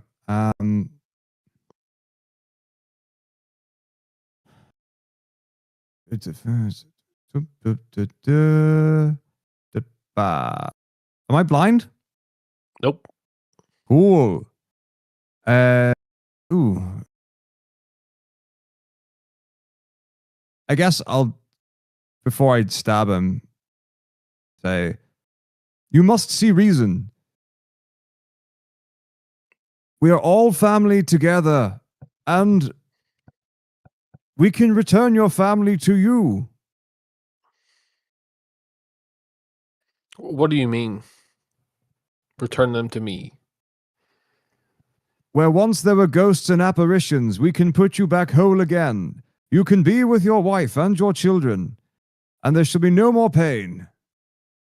Hi. What do you mean? They're all Well, gone. you are in an incorporeal form right now, yes? He looks at you. I mean, he's a ghost. Well, yes. As I said, incorporeal. We can put you to rest, and you will live on and on with your family. But you must not fight. You must accept and give in to the acceptance that you cannot hold on to this world. Make a persuasion check. But finish what you're going to say and then make a persuasion check. And move on to the next. Make a persuasion check. Yeah? Yeah? Yeah. So as he he stands there, or he's like sort of fallen, and he looks up at you. He says, "You're right," and he says, "Elizabeth," and you can see like a look of disgust on his face as he says it, but also a slight bit of fear. He says, "You're right." He says, "Go, be gone from this place." And he says, "Beware, her other servants are lying in wait ahead. Do not fear them. Their only power is fear." And then he disappears.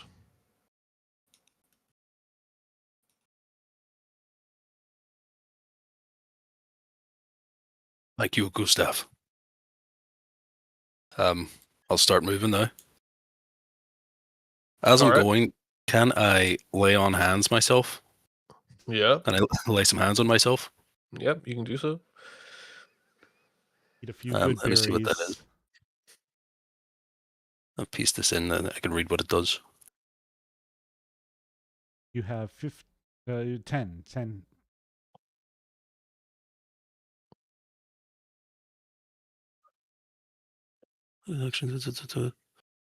Okay, I'm going to use all 10 on myself.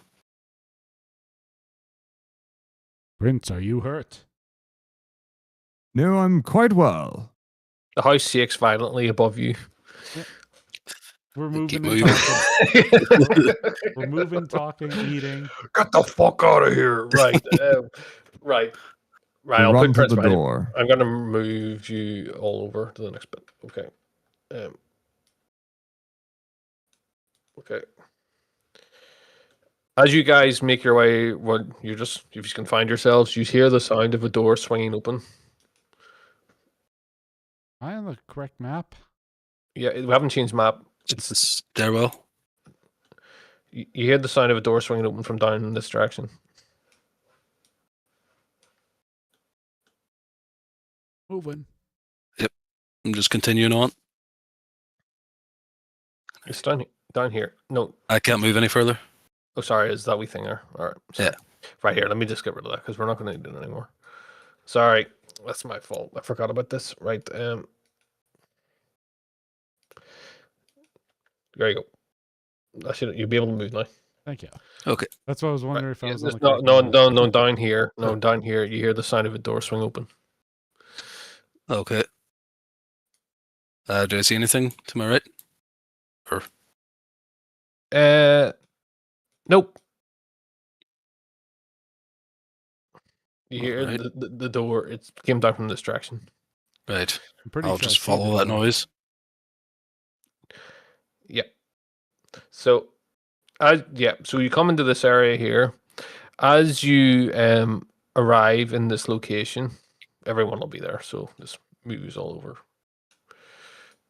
As you all make your way here, suddenly the sound of chanting that you all had heard previously starts up again. And let me just fix all this.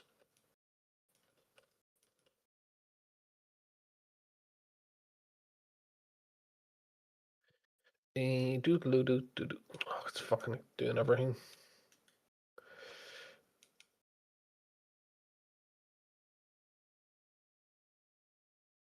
Yeah.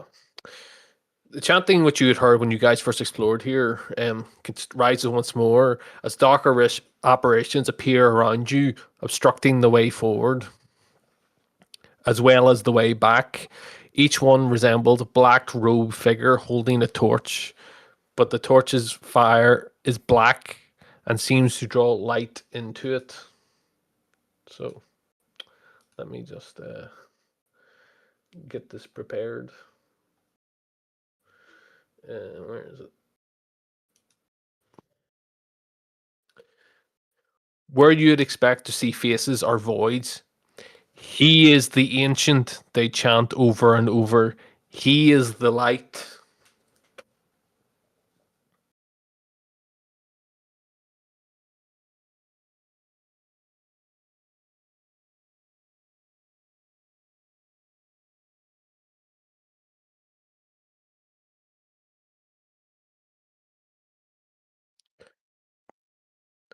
You guys see the roof above you shaking. Which direction was it we came from? Originally when we came down. It was not this way. Yeah, I'm pretty sure it was this way. You just take Right. 1 bludgeoning damage from falling debris. All of us? Yep. Hang on.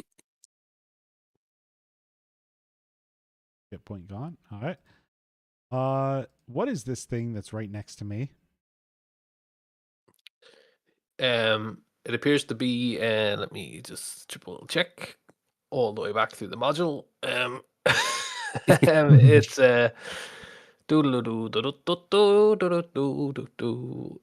it's a seems to be some sort of smoky gray crystal orb. Is it large, or can I like quickly grab it and then? It is quite large. It's probably the size of like a fishbowl.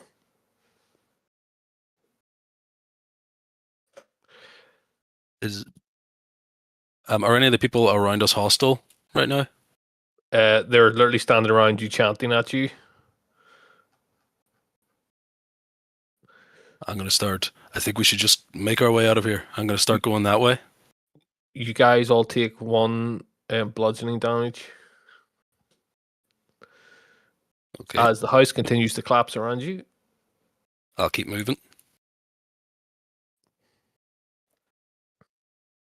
I'm going to. Oh, here, wait a minute. That's not there.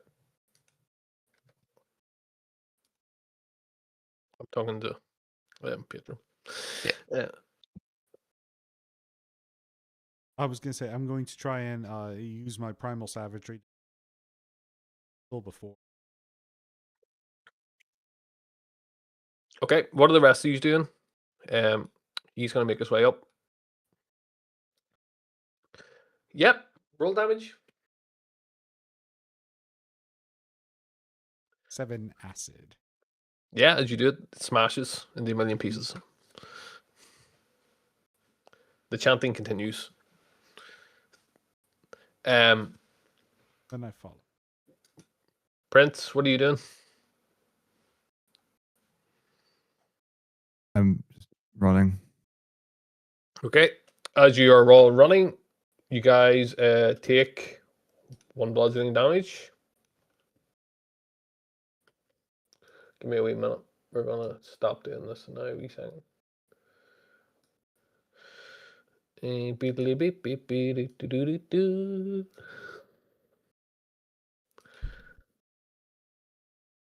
Oh, actually, here. Don't need that.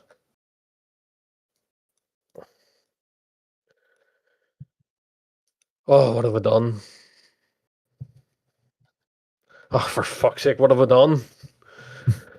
Oh my god, something went wrong, something went wrong, something went wrong, something went wrong. Right.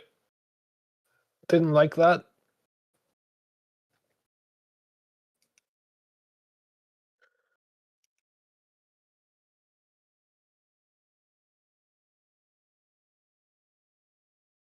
You guys climb up the ladder and you find yourselves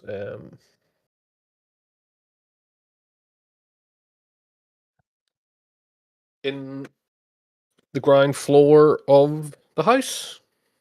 In the room, a trapdoor appears to have opened into the what was this room called again? This is the room that had like a. Yeah, I can't remember the room, like the living sort of area room. Den? It wasn't called that. The den. Yeah, actually, it was called the den. The den of wolves. Good guess. I would never have thought to call it that. Yeah. So you guys are all standing. You all make your way up through a trapdoor, which was here. You can tell this was written by an American then, if it's called a den. Yeah. Yeah.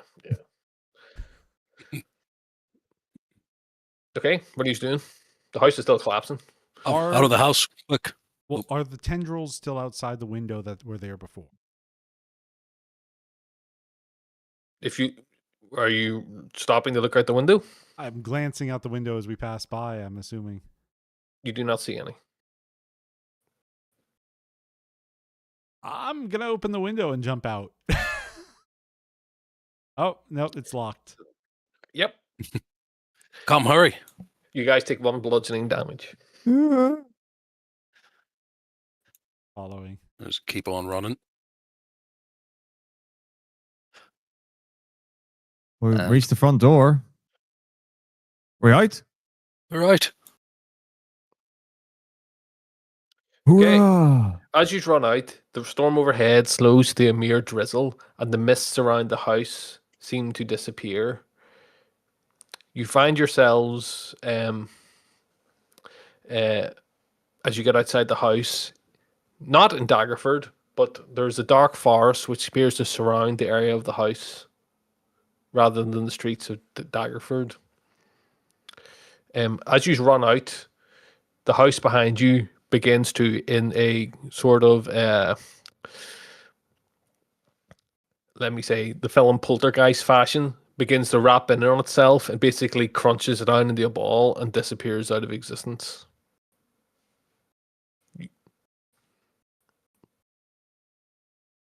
I've seen that spell before, singularities.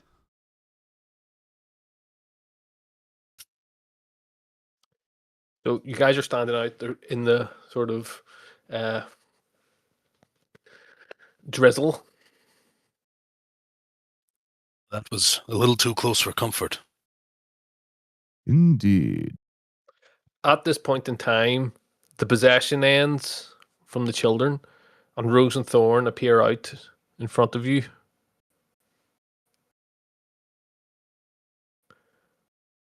They say, "Wow, I can't believe it's over." You can be at peace now, children.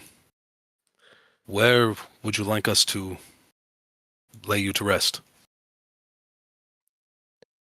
They say, "Please just bury us in the grounds of the house or in the forest. We would like to be at rest. These woods, they look familiar. Woods once surrounded our home." This is Rose speaking. This resembles the can't speak. How the fuck do you even say this? Swavlich root. Swavlich woods. They once surrounded our home in Barovia. But Rovia. yeah. But this doesn't look like. This is unfamiliar.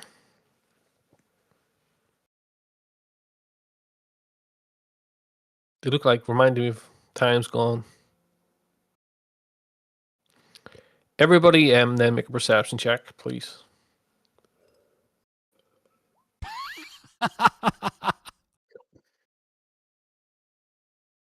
Oh dear.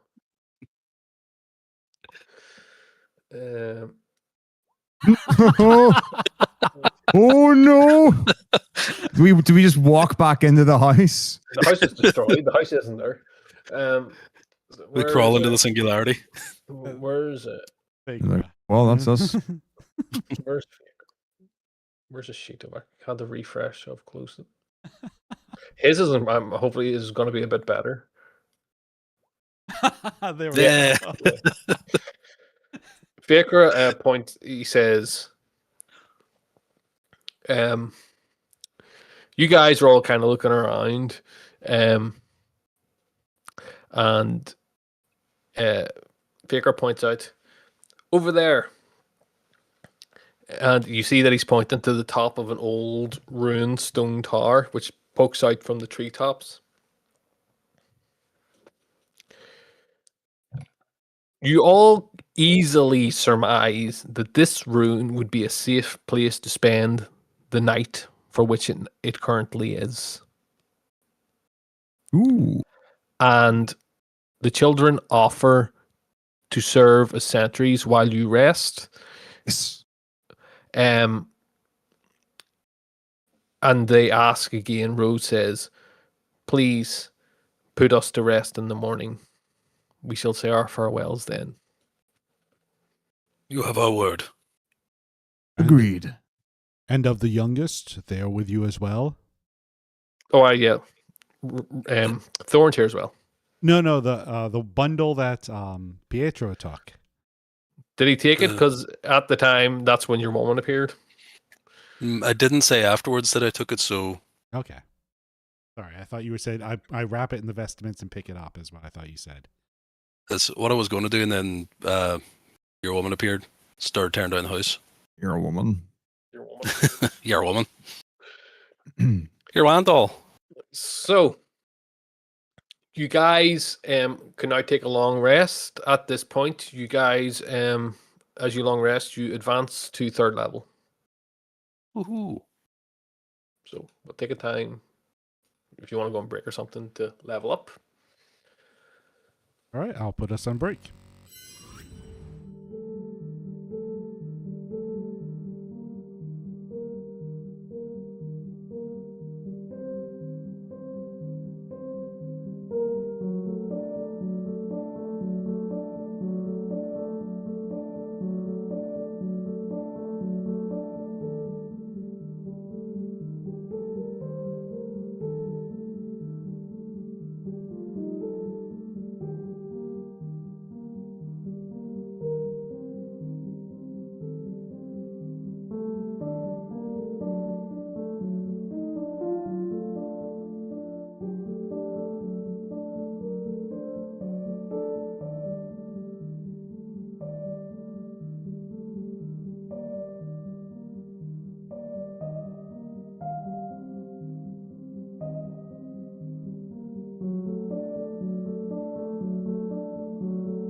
So, as you finish your long rests and your level ups, of course, um, the night passes without any issue, and you awaken the following morning to see Rose and Thorn, um,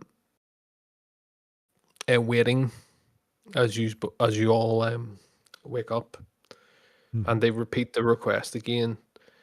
Can you please bury our remains before proceeding? We would like to rest now. It's been a very long time. Yes, we'll do so at once. I'm gonna go out and try to find a nice, like a nice, pleasant-looking spot, either in the grounds or the surrounding woods. All right. Start digging at that spot like a. Okay. I'll start digging the other grave. All right. You can do so. You can take the time to do so. And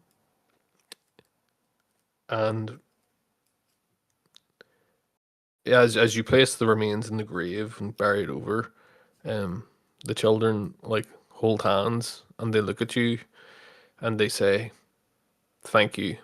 And as they do, they're sort of they close their eyes and they all both begin to fade away.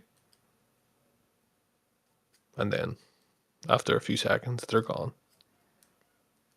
Your suffering has ended, children. Rest well. You guys then find yourselves, standing in sort of the location where the house sort of used to be was slightly further over. If you look over, you can just about make it through the trees, and it seems that it's just a like I say like a pit in the ground. Even the grounds are no longer there. You see from the tower a road which appears to head to the west.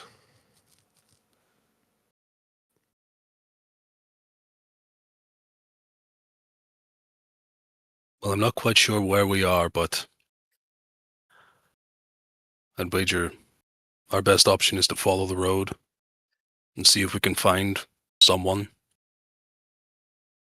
Can I make a survival check to see if it even seems like we're in the same part of the world as when we first entered the home?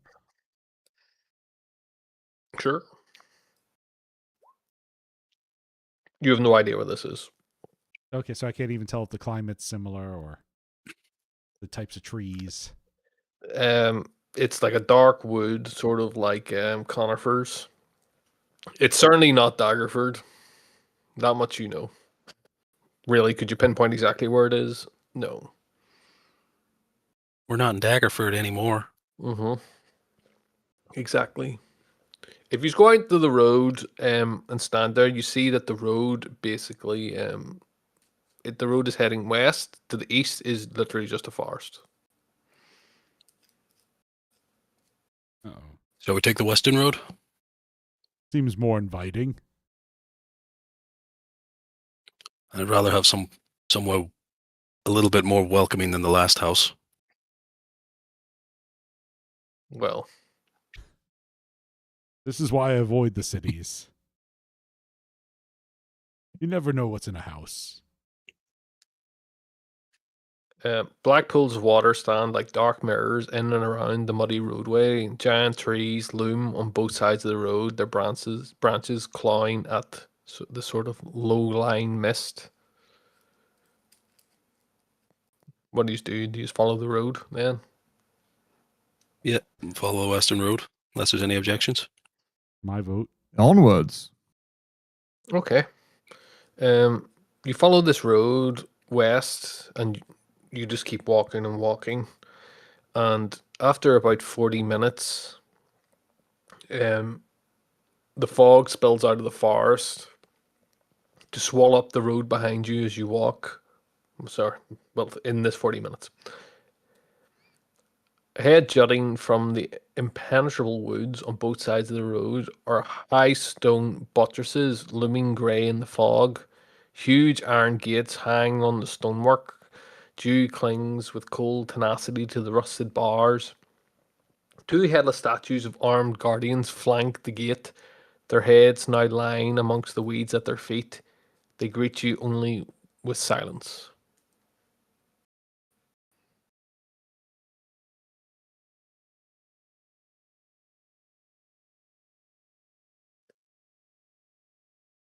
As you approach the gates swing open, creaking as their hinges move.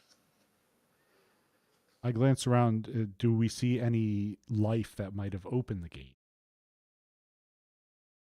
No, you see nothing. I hope it's not more ghosts. Yes, I don't really fancy burying any more children today.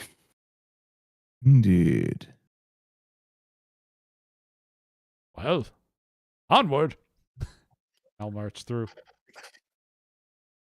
I'll go with.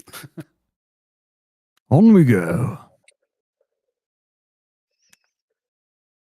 Okay, as you make your way through the gates which opened, they close behind you.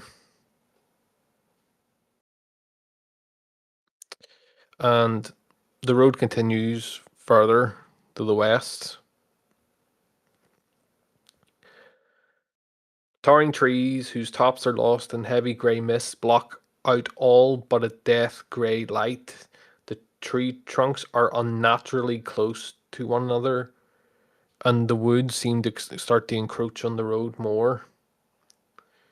The woods have the silence of a forgotten grave, yet exude the feeling of an unvoiced scream. As you walk along, um, Terrig, you catch the scent of death on the air.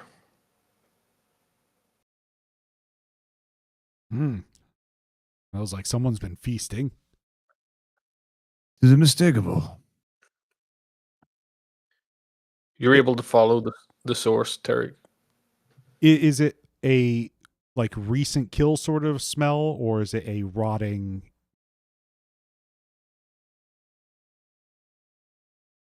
bedded graveyard sort of thing? Well, does Terrig know how to differentiate the two of those? I think you would know the smell of a recent kill. Then no, it is not that. Okay. So it's a different smell that he's unfamiliar with. You are able to follow the stench to its source. And so I intend to follow it if it's something that stands out that much. Yeah.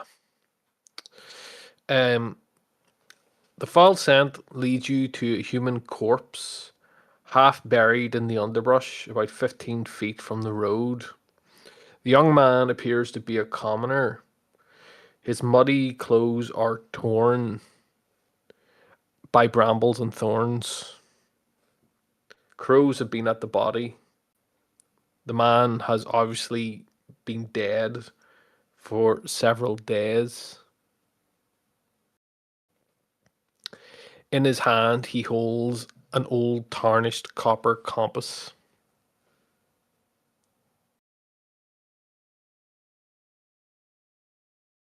Well, looks The like rest of you guys obviously. sorry. Sorry, so this is just off the side of the road, but you're able to pick this up. Looks like we got another body to bury. I'm running out of prayers for people. I reach down and pick up the compass. Okay. As you look at it, the needle seems to spin widely, or spin wildly.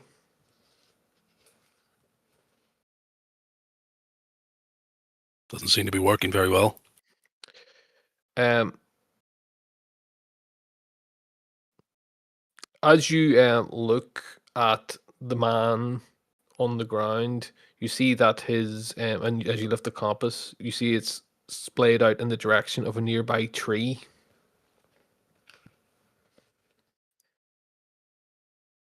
Is there anything remarkable about the tree?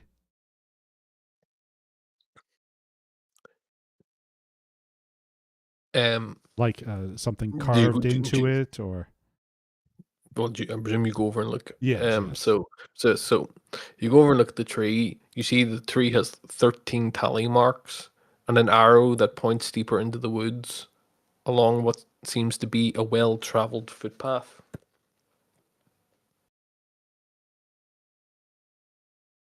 does the footpath only go in one direction from the tree, or does it? You're at the side of the road, so it's just from the road. Oh, okay. I didn't know if it looked like it came to the tree and then went away from the tree. No. And I investigate the man to see if I can determine how he died. Let me see. Medicine, then investigate. Yeah, it probably would be a medicine check. Okay. 4. alive. You see that he has like cuts in him from say what appear to be from branches. It's unclear. You don't know. And is merely sleeping.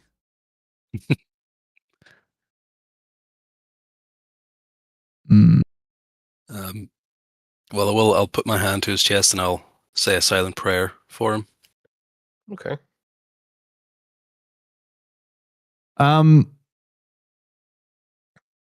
Do we know if this guy's is he do we know if he's alive or dead?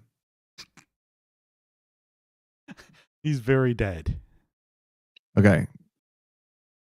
Because I was gonna neutralize some poison within him with lay on hands, but if he's dead, then we're good.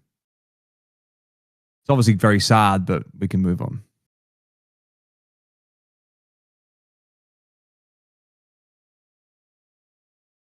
So, Okay, so what he's doing?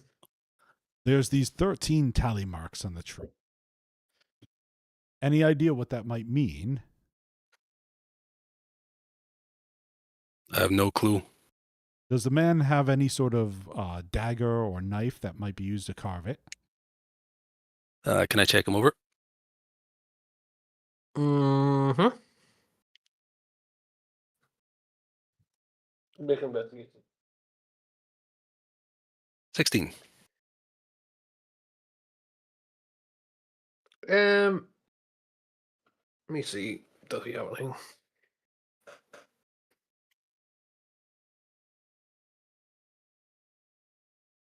He doesn't seem to be carrying anything other than this compass. No, the only thing he had was this compass. And the needle appears to be quite erratic. What? The needle's quite erotic. Erratic. Wow. No, if I actually, if I like turn around with the needle, does that, or with the compass, does that affect the needle in any way, or is it still just? It's just like seems to like spin around like 270 degrees, then stop, then spin the other direction like 45 degrees, then it's just going around, stop. It's like it's not inconsistent. There does not appear to be any necessarily rhyme or reason to it when you look at it. Do I know anything about how compasses work? Probably as an adventurer. You know that this is not how they normally work. I can't imagine what would cause it to act like this. It's as if it's struggling to find north.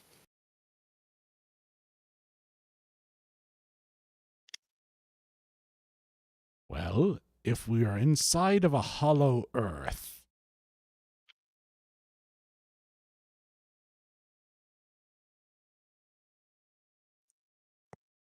Right, what he's going to do? You're at this guy. There's a tree which is 13 tally marks and arrow points further along the direction of the footpath, which visibly vanishes into the distance. And the footpath, does that follow the road or is it just go its own way? It goes its own way. Fork in the road. Yes. We should try to find whatever he was looking for if he followed this path. Agree. We have no So- other destinations. It's as good a direction as any. I feel more comfortable in this too. Then let's go.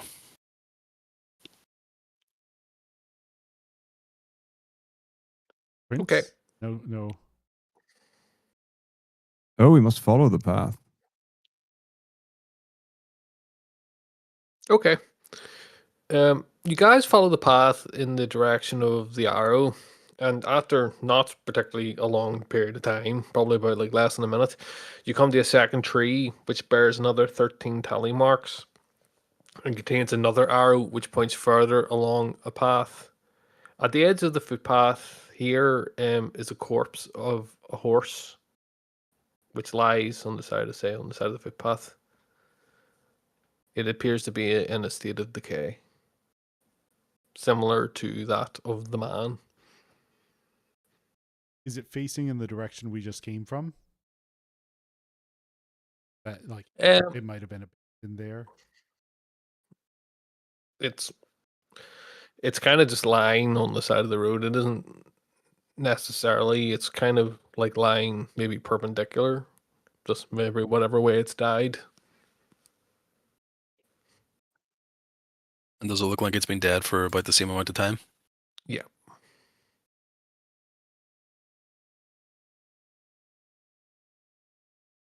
I assume this must be the man's horse. Is the horse wearing any sort of saddle or bridle? Nope. No saddle, no bridle, no bags, not meant for a long trip.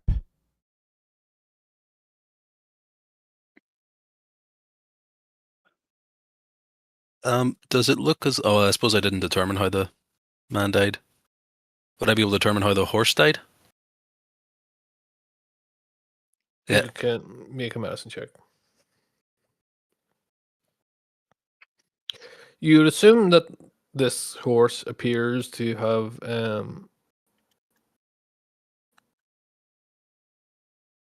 died of exhaustion.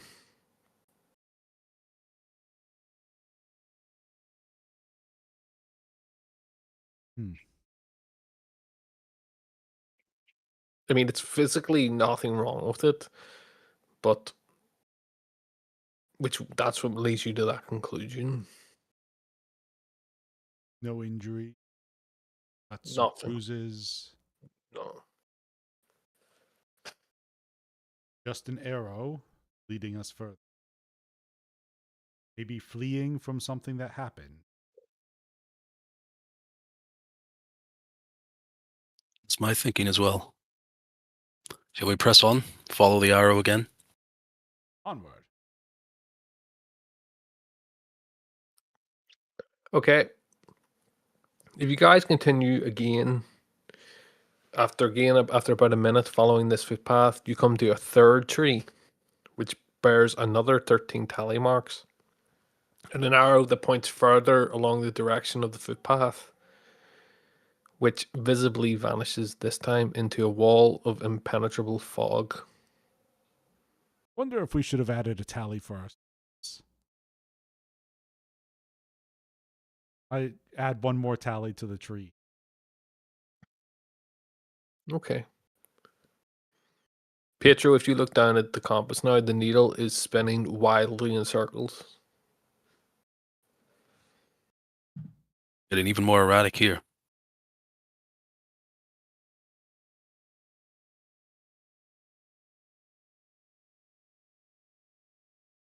I heard about a city once where every time you walk through a fog, there was some massive creature on the other side.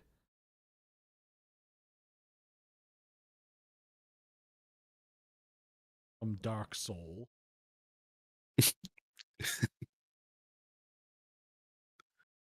As you look around,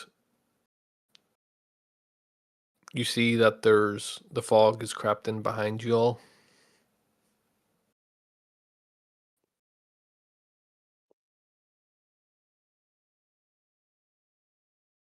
Well, I guess press on. See what may be awaiting us. Indeed. Well, it seems like there's fewer bodies on this path now, so let's go. Perhaps Okay. they're getting lost in the fog. Okay, so you guys make your way along the path into the fog. Mm-hmm. Okay, the fog is thick here, and you guys all make your way through it. You walk through this fog for about 5 minutes, and as you all appear, you walk out. You appear in an unfamiliar portion of the woods than which you've just come from. Everybody make a constitution saving throw, please.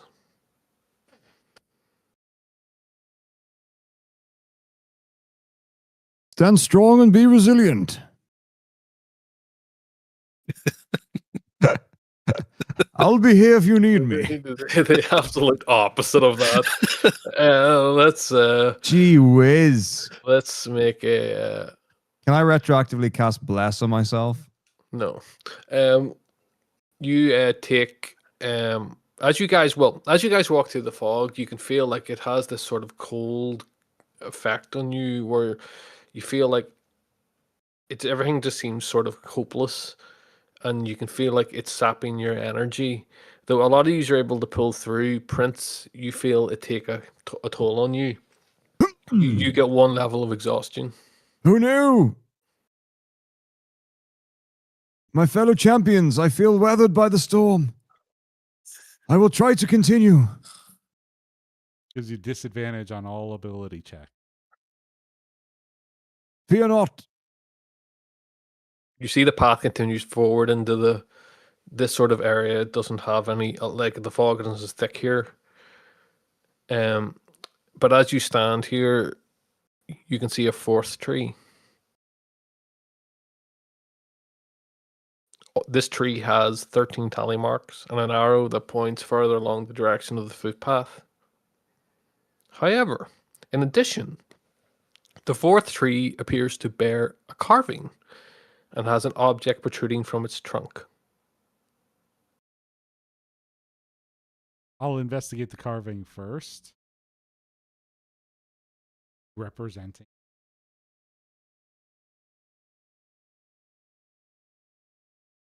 The carving is someone has stabbed an old dagger, if you look at the tree, in an old dagger in the trunk of this old gnarled tree. Beside it is a rough carving of a figure atop a horse. Excuse me. Just above two sets of rough hewn words. The horseman rides, the seer spoke true.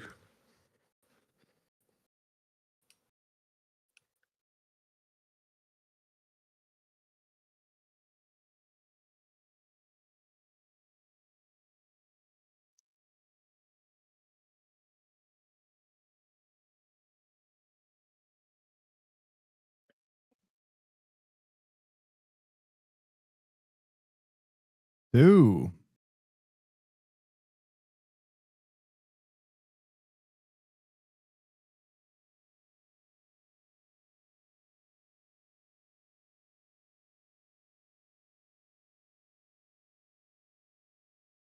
Probably Well, not the horseman that we saw a little while ago. At least. I do not fear this man of the horse.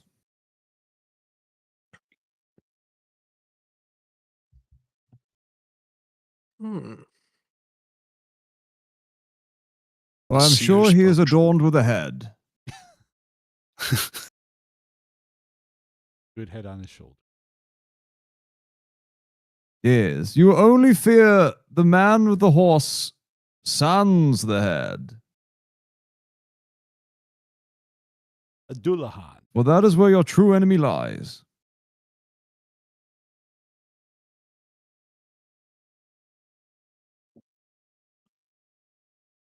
So, And then the object in the tree. it's a dagger. Okay, just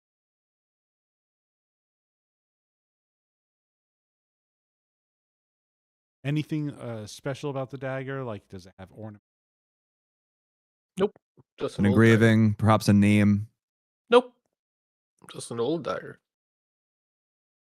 Old dagger. Dagger Ford, perhaps?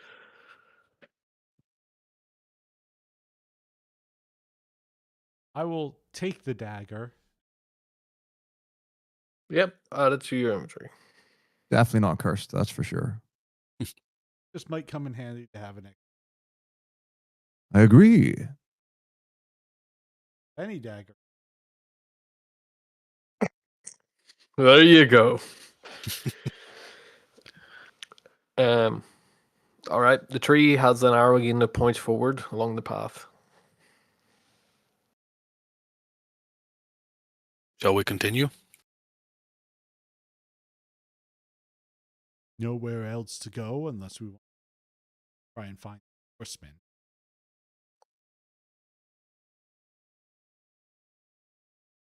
Well, perhaps we find him up ahead, or perhaps we've already found him. Indeed. Or perhaps we find the seer. How will we know her?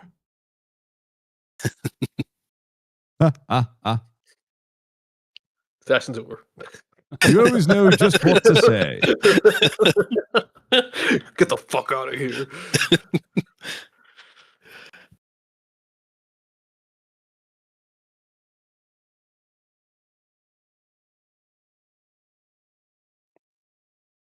Right. We'll start heading forward in the direction the arrow is pointing. Carry Okay. on, my wayward son. You guys all walk forward into the fog again. And after 2 minutes, you emerge from the fog once again and find yourselves at the road. Everybody make a constitution saving throw, please. We have arrived at our destination. Hold fast. Finally. Thank goodness. 17, 18, 19. If I get a second level of exhaustion, you might as well cut my legs off and leave me. Yep, he's fine. Even all right. 9 was enough to. Yeah, Oh, wow. the DC was 5.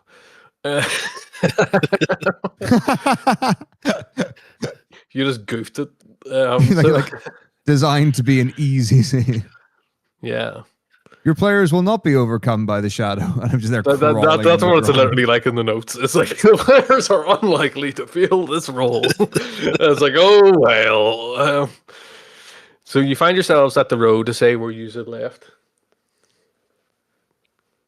Are we at the exact same spot, or The exact same looks to be the exact same spot. I head over to the tree where we found the dead body originally, and I put a 14th tally on. As you approach the tree and you see the tree, you see the body's not there. I still put the 14th tally. Yeah, I was going to ask if there was if someone had already put a 14th tally. Nope.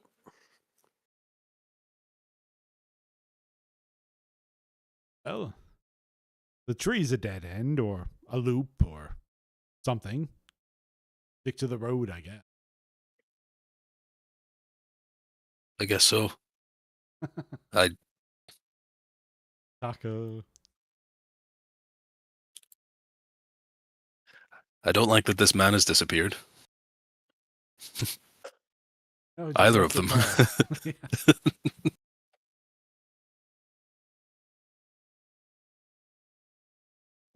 Prince? Prince? Prince, respond. Prince.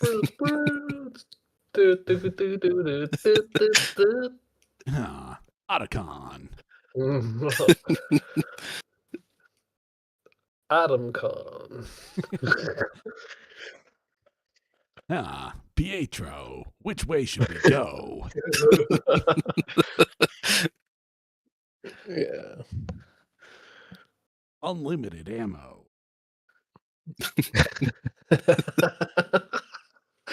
Right, what are you doing?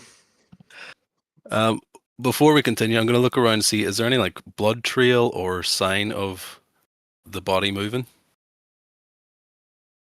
There is no sign. Is the ground at least disturbed where the body originally was? Because you said it was half buried.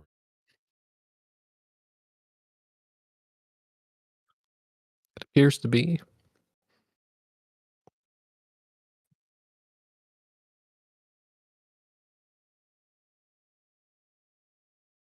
I don't trust a corpse disappearing like that. Well, I'd say we stay on our guard.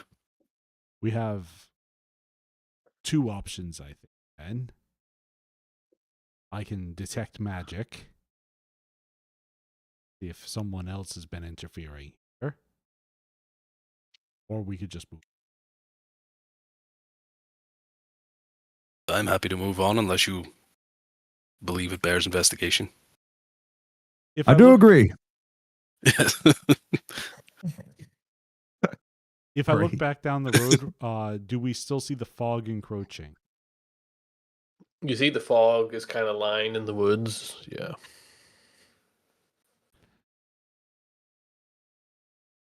Sounds like you want to just move on, so we'll forge ahead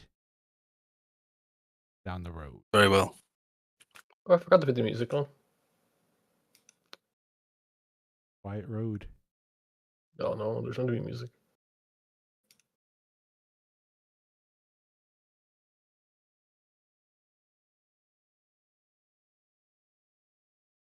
Better get used to this music. It's going to be playing a lot.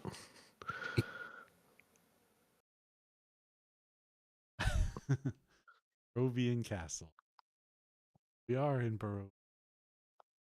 Yeah. Barovia's theme song. So, as you guys walk the road, you walk for about a mile, about 20 minutes. The dark woods fall away, revealing a misted, gloomy valley dotted with thick clouds of fog. Rolling thunderclouds cast a grey pale over the land below. No sun is visible in the cold grey light. Evergreen trees climb the sides of the mountains that enclose the valley. To the north rises a stony mount with tufts of trees. To the south, a snow-capped peak with rugged slopes towers imperviously above the land below. The muddy road continues on ahead, passing through yellowed grasses and farmland until it reaches a small, humble settlement hunkered down in the earth. Alongside the road, a river flows as clear as blue winter sky through the valley. Far above the village looms a dark, twisted castle, standing alone atop a pillar of sheer stone. For an instant, a distant spear of lightning crackles, illuminating the towering keep in harsh lights and shadows. And then a thick bank of fog rolls in, concealing the village and castle from view.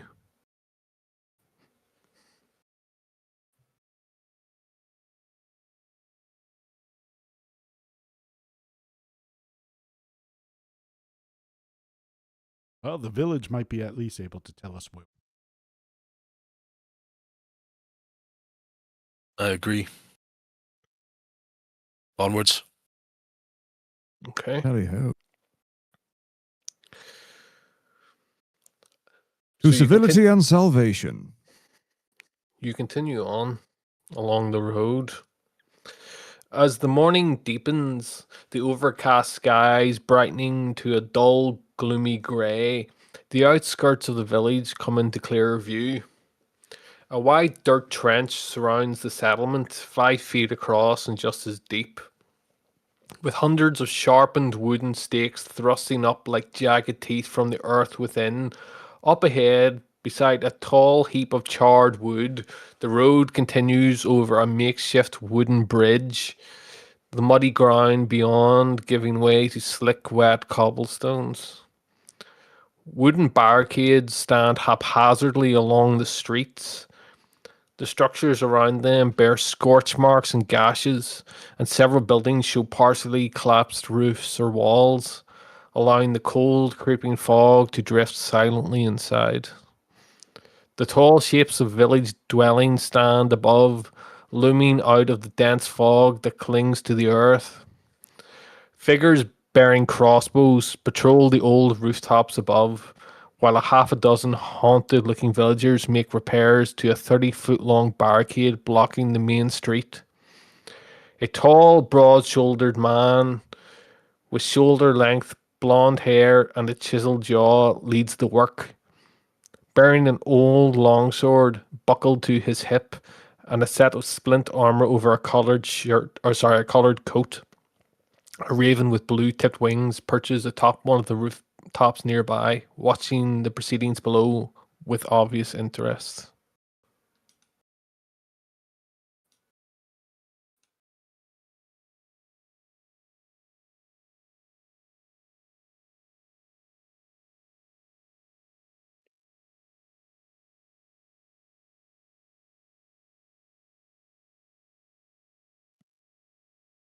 So, what are those workers again? They're people. Because it looks like they got like a really weird hair or wings for ears. They're just people. Okay. They're humans. They are humans to say they're all humans. These ones, the sort of blue ones you're referring to, appear to be, well, they're all villagers in some shape or form. These figures up on the roof are the people with crossbows patrolling, and they're sort of standing guard at the side. There's a more well-to-do figure who is standing, walking, let's say, amongst them. Sort of seems to be directing repair works.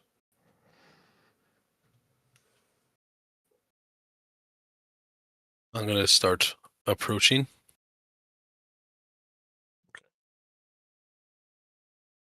As you start to make your way on approach, a woman on the rooftop calls down to you, "Halt! Declare yourselves! Be you dead or alive!"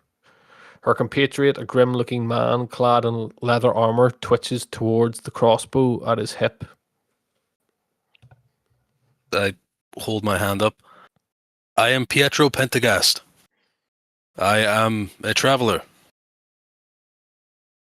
Are you dead? I am alive. I began to wonder, why would you be dead?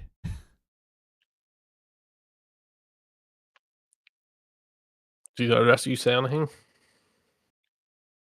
They call me Prince. I travel with my companions, and I assure you, we are of the highest caliber of life, holier than thou.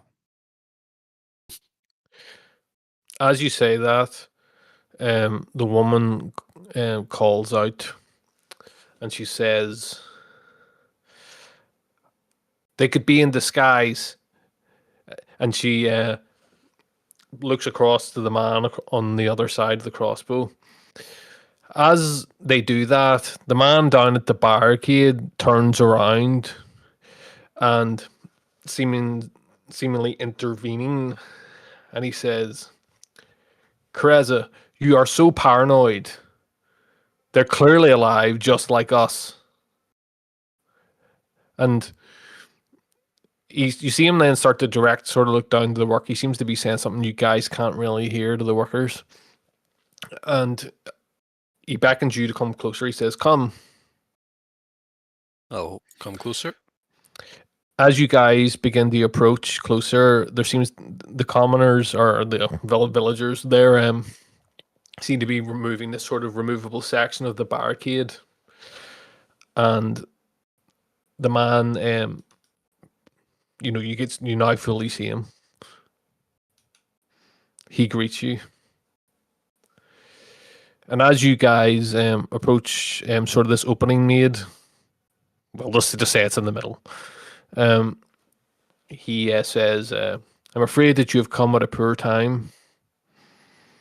Our village has been under siege by an undead horde the past several nights." You say undead? Yes. I see. We've come through from the forest to the east. We saw nothing on our way here. Well, that is good to hear. But perhaps we should, please all come through. I presume you all come through the barricade. Yeah. Yes. Yes. Yes. Okay.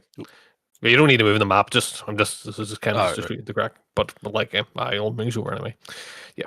So he says to you,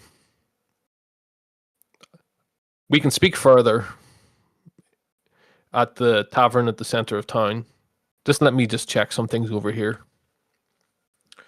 And you see him begin to like inspect a few of the parts of the barricade. He turns around and he says,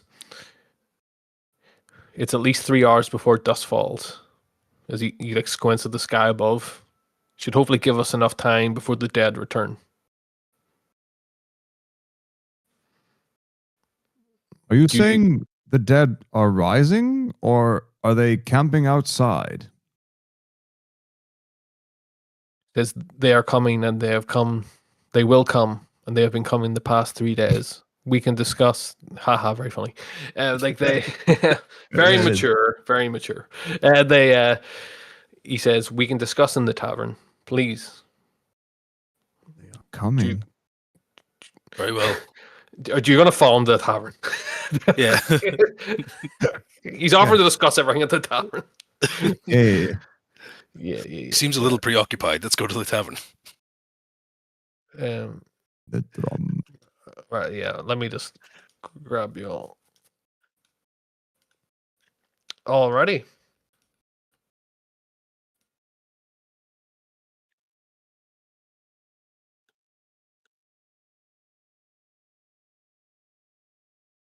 So he starts to lead you all through the streets. As he does so, you notice that the raven above, which was watching, seems to take flight and fly away.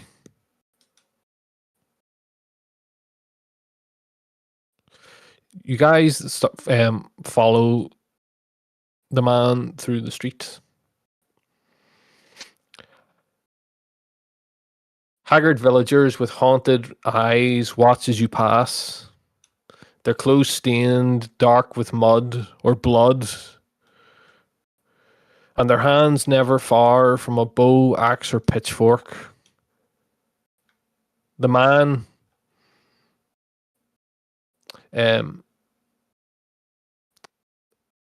he greets each one by name. And there's actually two of them here. He's duplicated. I was going to ask about that. Yeah. Yeah. Oh, I'm sorry, I didn't delete him. Okay, right. I want to make sure you didn't have like a twin brother.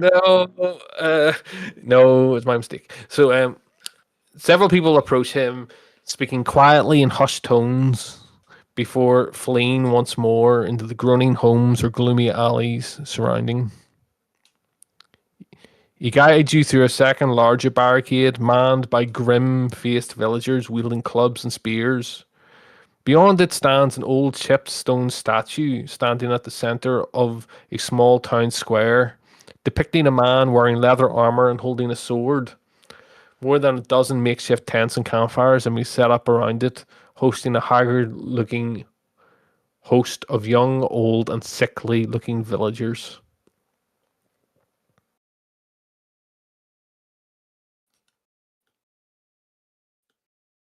This village seems in bad shape. Yes, indeed. The attacks have been relentless. Is there anything you want to do here? Can I look at the statue? Is there any engravings, any name on it? Yeah, you look at the statue.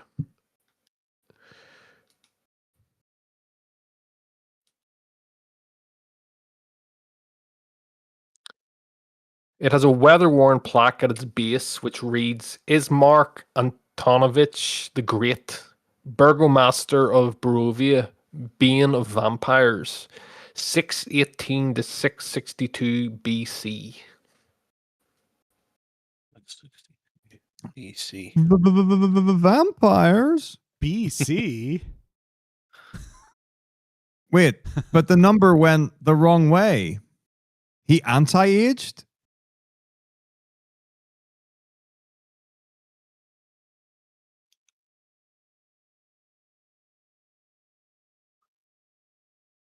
We're I think focused on the wrong things here.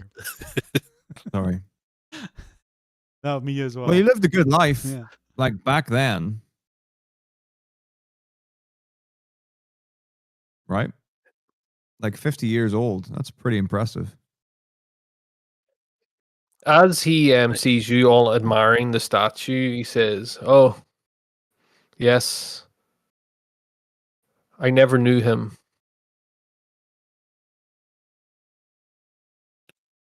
Bane of Vampires, it says. Yes.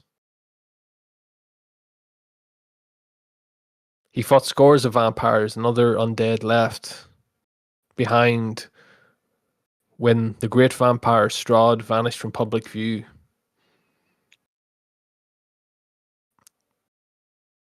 Strahd? Hmm. Yes. Can I make Who's a this history check? Strahd?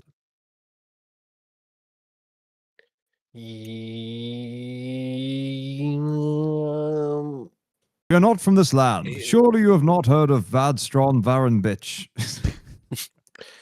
Yeah, I would say you don't need to. You don't know the name. Auto fail. Okay. It's not a failure. You won't know. He says, My father named me after him. Your name is Ismark? Yes, it's my great grandfather. Well, He that gave me would that. mean that we're in the what, minus the 300 BC? What year is it? He looks at you confused and says, This is the Barovian calendar. BC. Barovian Oh. calendar. Oh. Well, that makes me feel foolish. Yes. And he says, Ismark, he was a great man. He died defending a group of trappers from a dire wolf attack at the age of 44. This is the resulting statue. My father, Kolyan, he gave me that name in the hopes that one day I would also become a great warrior. Dire wolves. No, we won't talk about that. He looks at you and then he says, Well, we can discuss further at the pub or at the tavern. So are you And the yes. burgomaster now, then? Ismark? He says, It is time, but I'll answer that question. He says, No, my father, Kolyan, he is burgomaster. And well, actually, let's just. Where is everyone?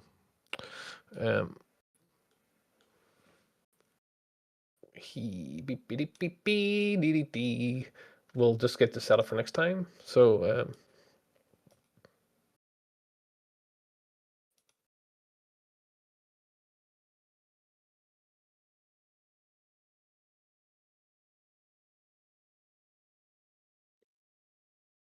So, As he answers that, you guys walk through the remaining part of the town square, and you guys end up outside the Blood of the Vine Tavern. And I think we should probably stop here before we get, in case Brad is back next time, because there's a lot more Yep. stuff to go through. Eat of it now. We're in the meat of it now. Mhm.